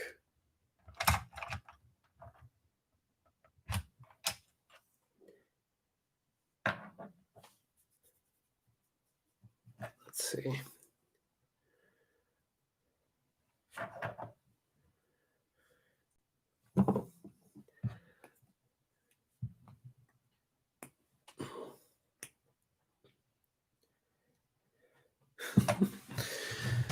Sometimes, especially when all the pieces are black and white, like this piece is, it's hard to exactly see how things are the way they are. I need to make sure I build this the right way again, because this was,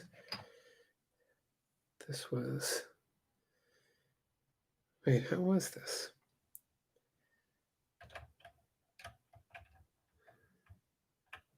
So this was here.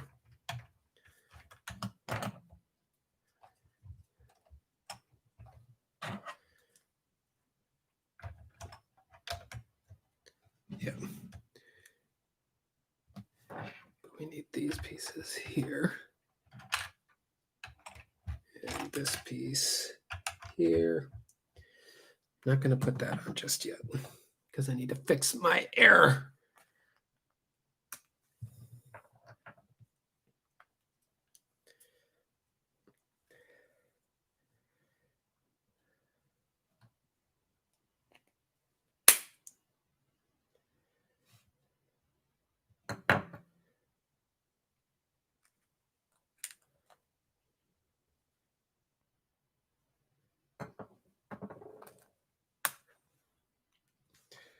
I think I messed up again.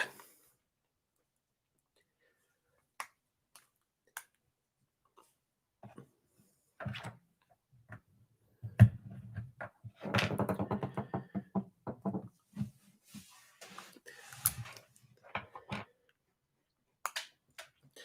think I might have to go back to the start and just remember how these were supposed to go in, which is crazy because we did it that way before. Sometimes your fingers get clammy when you're trying to work with the small pieces. We're so close. We're so close to the home stretch too.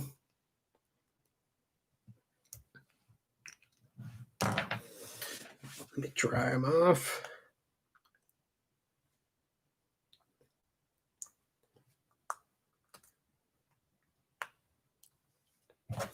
That's weird. I liked Legos when I was a little kid, but I think my admiration for them grew more and more as I got older, especially like big sets like this.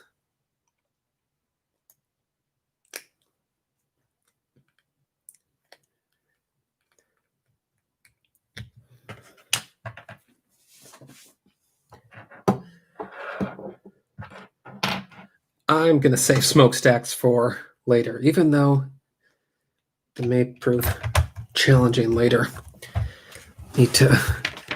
Gonna keep it going, because these are not friendly pieces.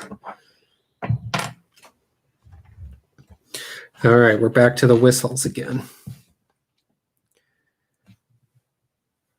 So this would be this one.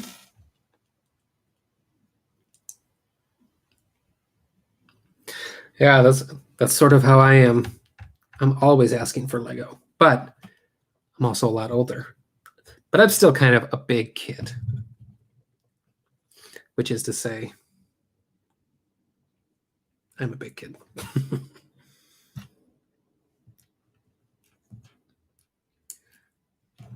see. So then that one goes like that. And that one goes like, no, not that one. Yeah. No. I don't know how I'm like missing pieces when, I mean, I'm not missing pieces. They're here.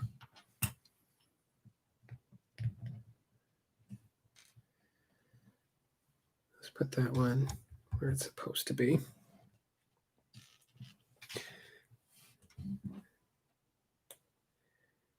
Put that one. Yeah, I wasn't missing a piece. There it is.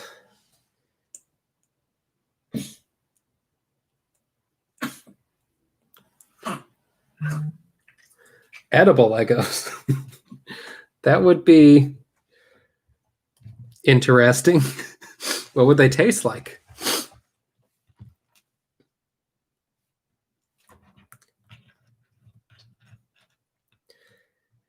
That'd be like Frances and her cookies.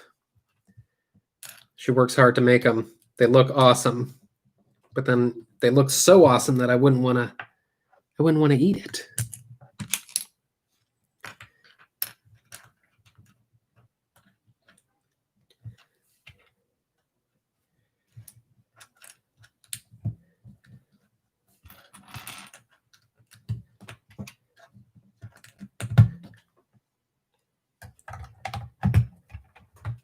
Gummies.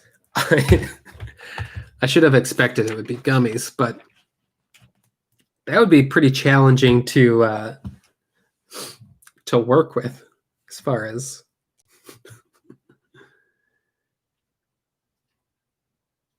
here we go. As far as pliability, structural builds.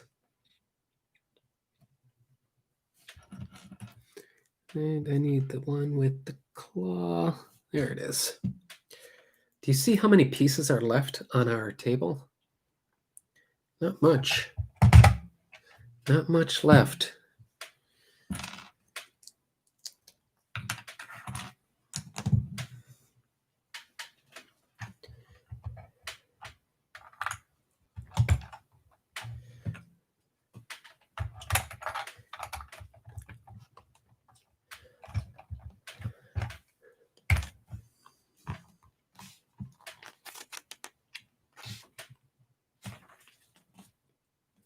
Oh, time for the potato bin. So that's going to go right on the back here. And we got a little tiny Lego pot and pan, which they made music with in the short. So we'll pop that there. We'll pop that there. These don't click, they pop. Pop. Okay. I can't believe how close we are. Those smokestacks are going to be issues at the end, I think, because I should have built them right the first time. And I think I did. I spent all that time undoing what I had done, which I think was actually correct. But now they are like really stuck together. So that'll be interesting.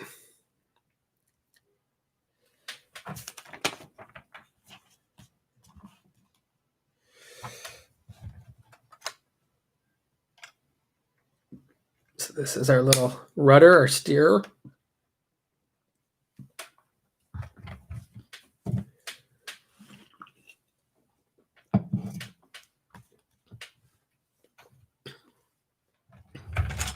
We are so close. I know I keep saying that, but it's true.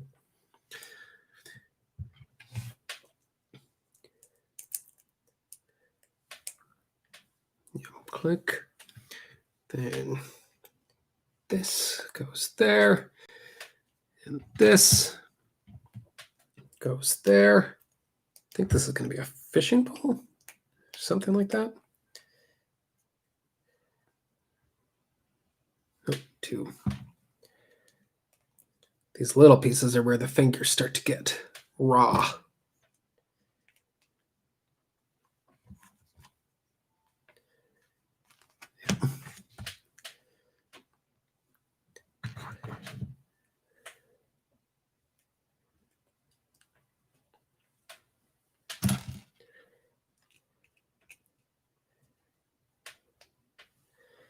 And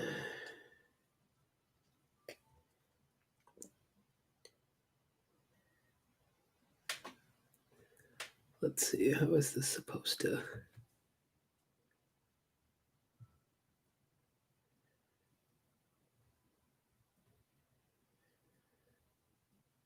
Wait a second. Oh no.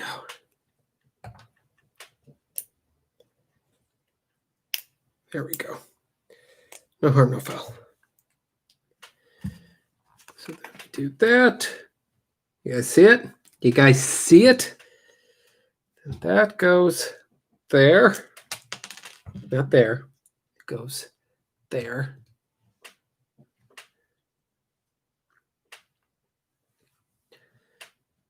And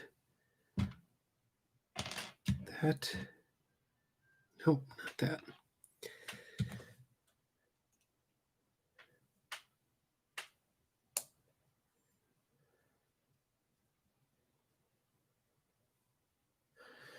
Oh, it's like a little fishing pole thing.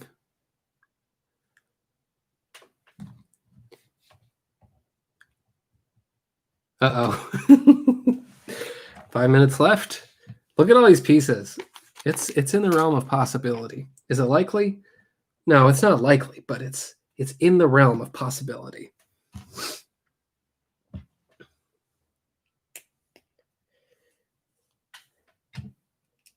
Now I feel like I got to race against the clock here. I don't know what this is. Ah, okay. Okay. Okay. So I think this is where the string comes into play. So we actually have a little spool of string. Actually, this is a lot of string. Why is there so much? Goodness.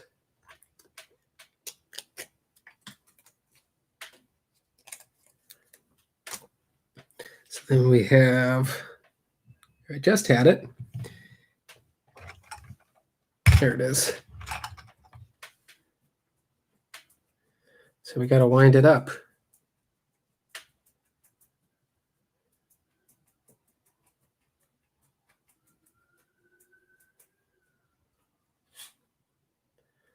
Set it in. Okay.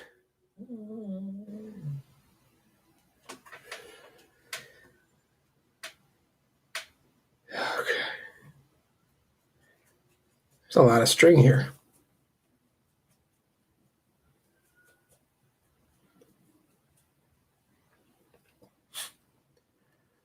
Where are we at?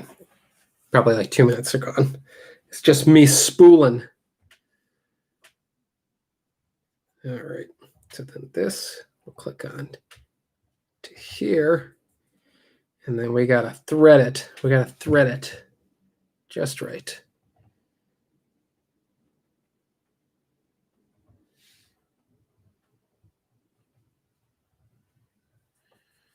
I'm not sure what our end game is here. All right. So we got, I think this will like hold like an anchor or something.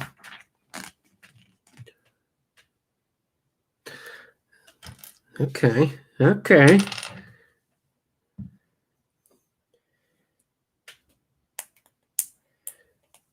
2 minutes. Not confident anymore. So this will crank the, oh no, I'm gonna have to tie a knot.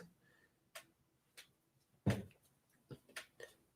have to thread this.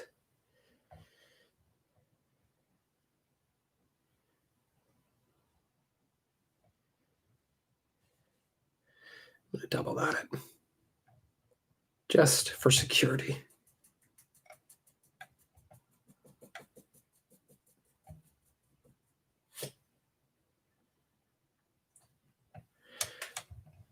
We'll crank that up.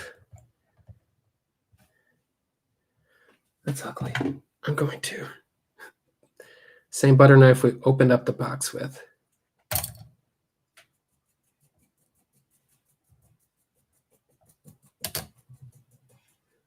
Wait, hold on. We won't do that. I'll get scissors later.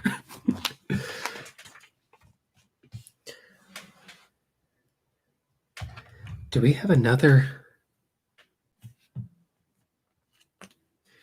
Okay. So we'll put this. This will go on the potato bin.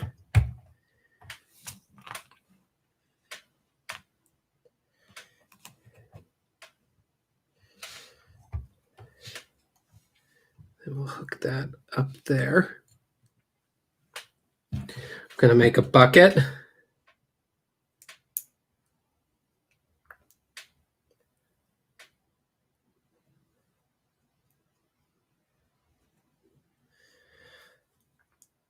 I think that's grammatically correct because you don't build Legos. You don't play with Lego. You play with Lego. Here we got our bucket. Let's pop that down. We got the hammer, which looks like it just lays there. Okay, why not? And that was our final step. Now we just got to fix the smokestacks. Guys, we are in the home stretch now. Oh man. My fingers are tingly. But I want to make sure I construct these right again. Because I did not the first time.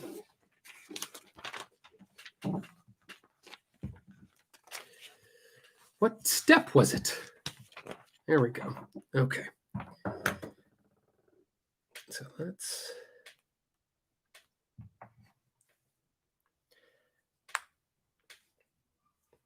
Now this is going to be the challenging part, to try to split these pieces. This is the part where I slice my finger open trying to get these pieces apart. And then I just leave it. There we go.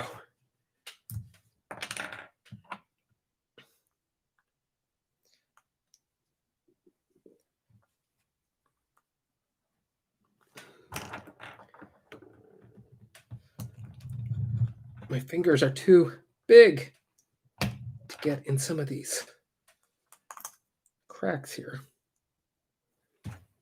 Let's see if I can push through.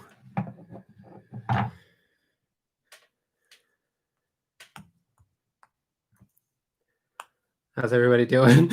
Those of you who've made it this far, if you've been here since like the first hour, you guys are rock stars. I cannot get this out. That's weird.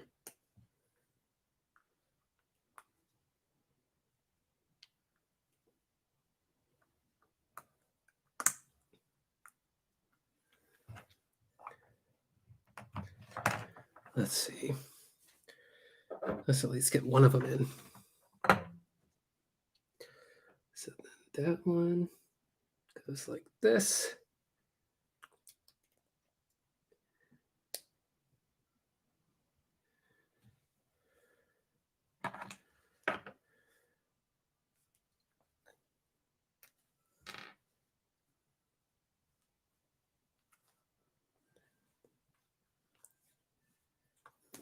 We're technically done. We should have been done, but since I messed up with the smokestacks earlier, here we are. It was an honest mistake. But it was a mistake nonetheless. Okay. So now I need,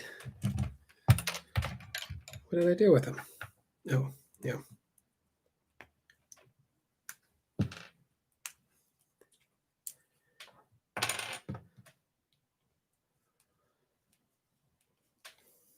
Let's see, maybe I can manipulate this piece.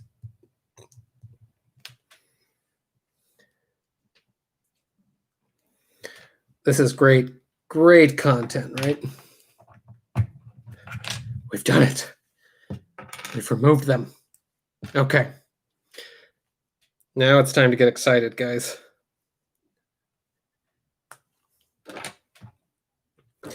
Okay, so then this is going to go here, and this is going to go here. And it all makes sense again.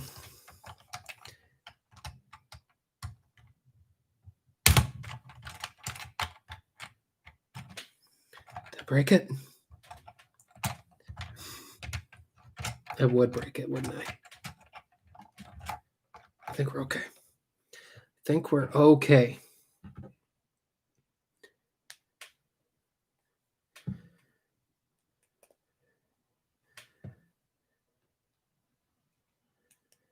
Then we'll do that, and then we'll do that. Wait, where do my pieces go?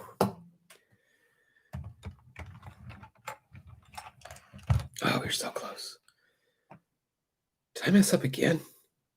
Why do I keep doing that? No, I didn't do that. I didn't.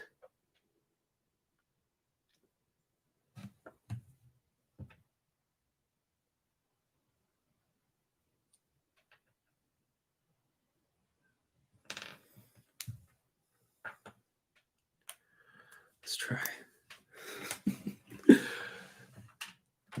I know I need to it'll probably be a lot more interesting than what is actually happening right now. As I'm trying to figure out what mistakes I made and where I made them, because there are pieces that are missing. What an anticlimactic thing. And which means they're not missing. It means I put them in a wrong place at some point during our journey here. I'm going to put this, though, right there. Oh, what a bummer. So this is right. Now I just need...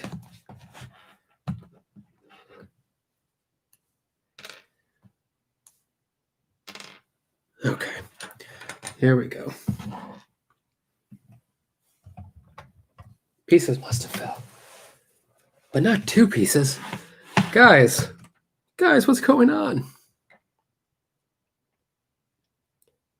Okay. Don't understand how we got here. But we are not going to let it defeat us. Unless...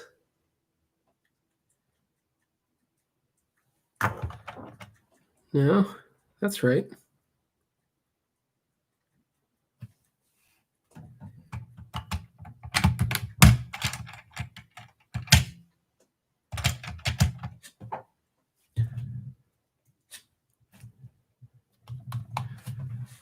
I am from Wisconsin, believe it or not. But Disneyland is my favorite park. but I currently live out here by Disney World.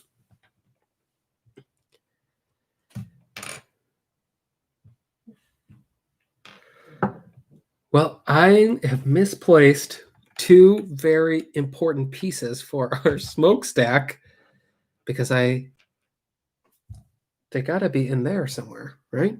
Or are they in here? No, they're not in there. This is wild. It's so for those that are catching up right now, we should be done, but at some point I made an error and I have misplaced two pieces somewhere to keep our smokestack intact. We can see it kind of operates now. So right now I'm trying to figure out where I could have accidentally placed them. It's a unique little build, but it's wild that I'm trying to think where they could have possibly been put. Because I have two more here. They're somewhere in here. Are they? I have taken these things apart and unapart so many times, like an embarrassing amount of time. Okay. But I found the source of our error. And so now it's a matter of getting them apart again.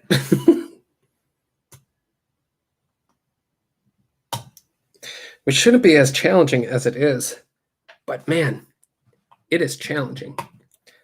Trying to get torque and I'm going to tear my fingernails apart. This is what worked last time.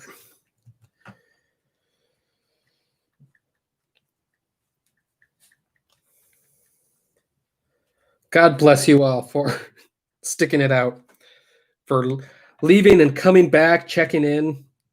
It has been quite the afternoon here as we build the steamboat. Really, we've had some discussions along the way that were inspiring, enlightening. I think it's awesome. I would recommend this build over and over again. There have been some interesting challenges with these smokestacks. They have been the most troubling of the bunch. Like for instance, I have drawn blood because I just scraped.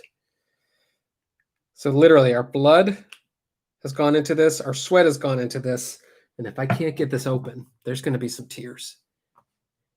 But these pieces wedge together a little too tightly would be my only complaint. And we spent way too much time doing that.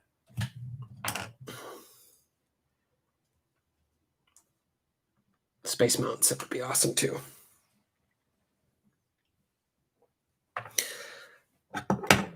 Oh, guys.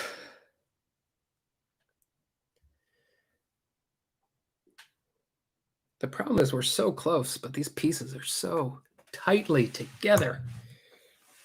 And I keep bleeding all over it. It's not great. Wait, this goes here, right? Because I am noticing some extra pieces that, let's see.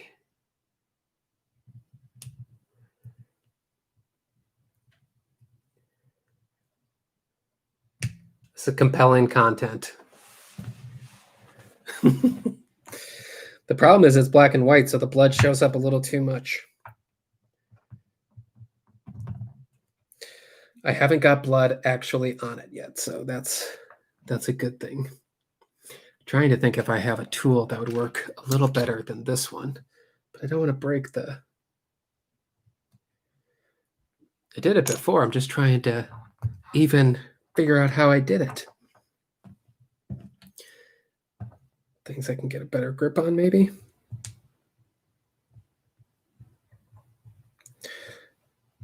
If you're new to the channel, this is unlike anything else that is on Happy Place Explorers. We usually have adventures Disney-esque and now Universal-esque on both coasts, which makes it interesting. I'm going to go grab something that's going to apply this a little better.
You guys would have been horrified at what just happened.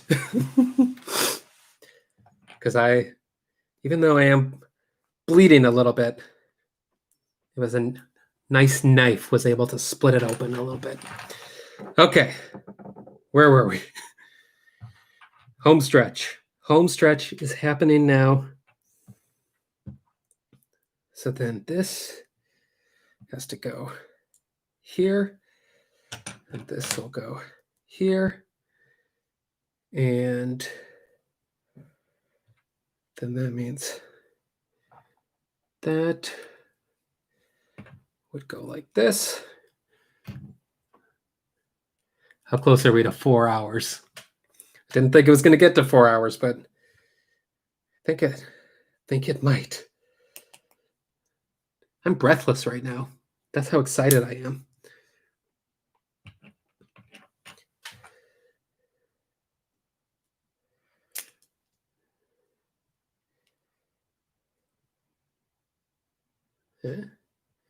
No way.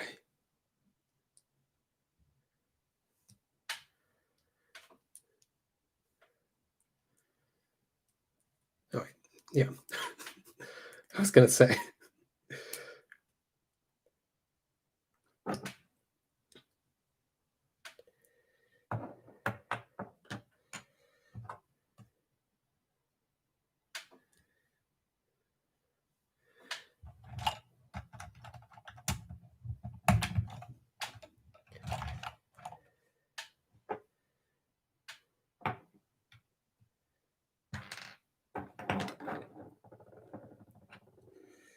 Let's see.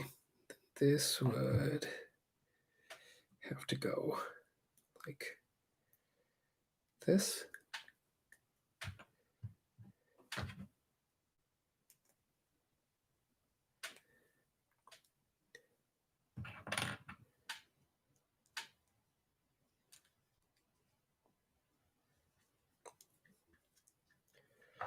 Let's see. So this would go.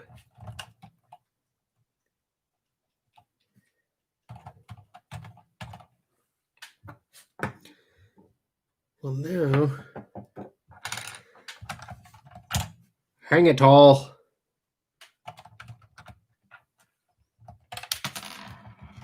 Oh, we lost a whistle.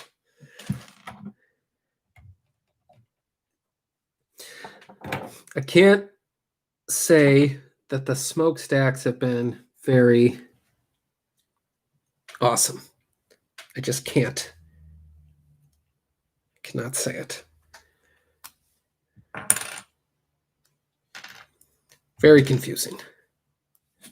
But ideally, I would have done it better. I would have done it right the first time. Okay.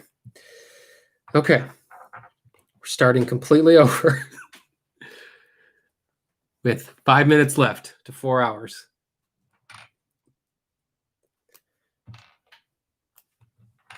Okay. Step 1. Okay. Now, step 2.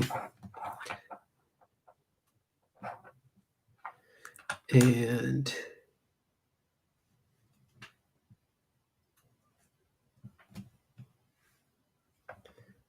step 3, which we already have somewhat built.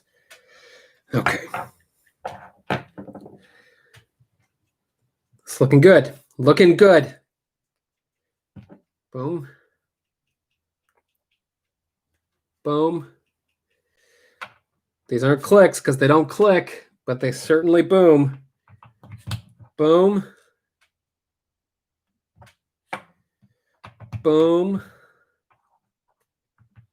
Boom. Boom.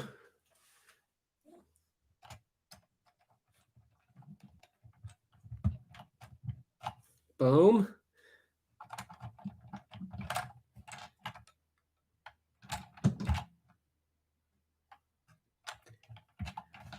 Let's see. Oops.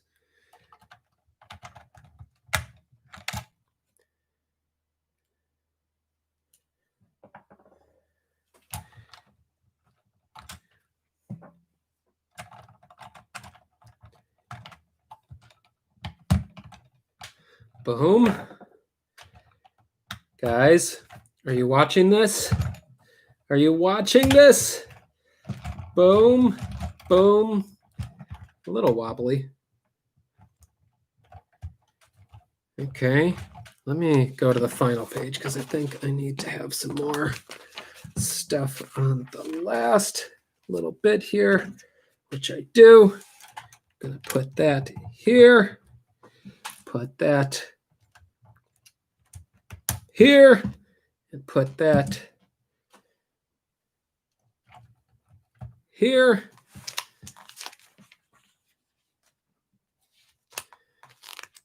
And then just doing a final scan. We have these lyrics to Turkey and the Straw on this piece here, but I don't know where it goes. But you know what? It don't matter. Ladies and gentlemen, the SS Willie. Whew. And we'll see that when it rolls, it spins, it does all that stuff. Guys, it's been a wonderful afternoon with you all. This Diet Coke is only half empty. That's how focused we were. But it's been a blast. Now we have the SS Willie. I recommend the set. I recommend being very careful when assembling the smokestacks, but now that we have them in place here, they are pretty neat with our Mickey and Minnie minifigs. They are going to be pretty cool on our shelf. Guys, this was an unconventional live stream. I know a lot of you were in and out and in, and I appreciate you all for being a part of it with me. But to be honest, it's been 4 hours. I got to go to the bathroom. But I am going to think about all the fun we had. Well, we built the SS Willie. We talked about theme parks. We had all that good time stuff. Stay tuned because almost immediately after this, I'm just going to go ahead and launch our Epcot vlog that we had ready for yesterday. So stay tuned. We will see you very shortly with an Epcot vlog launching about right now. You guys be okay with that if I launched the Epcot vlog right now? Oh, you guys aren't cool with it? Okay. Well, maybe we'll sit on it for a little bit. I'm just kidding. We'll launch it right now. Guys, at 4 hours and 1 minute, it's been fun. This has been Happy Place Explorers, Steamboat Willie. It's been fun hanging out. And until next time, which is going to be very soon, we'll see you in the happy place. Bye.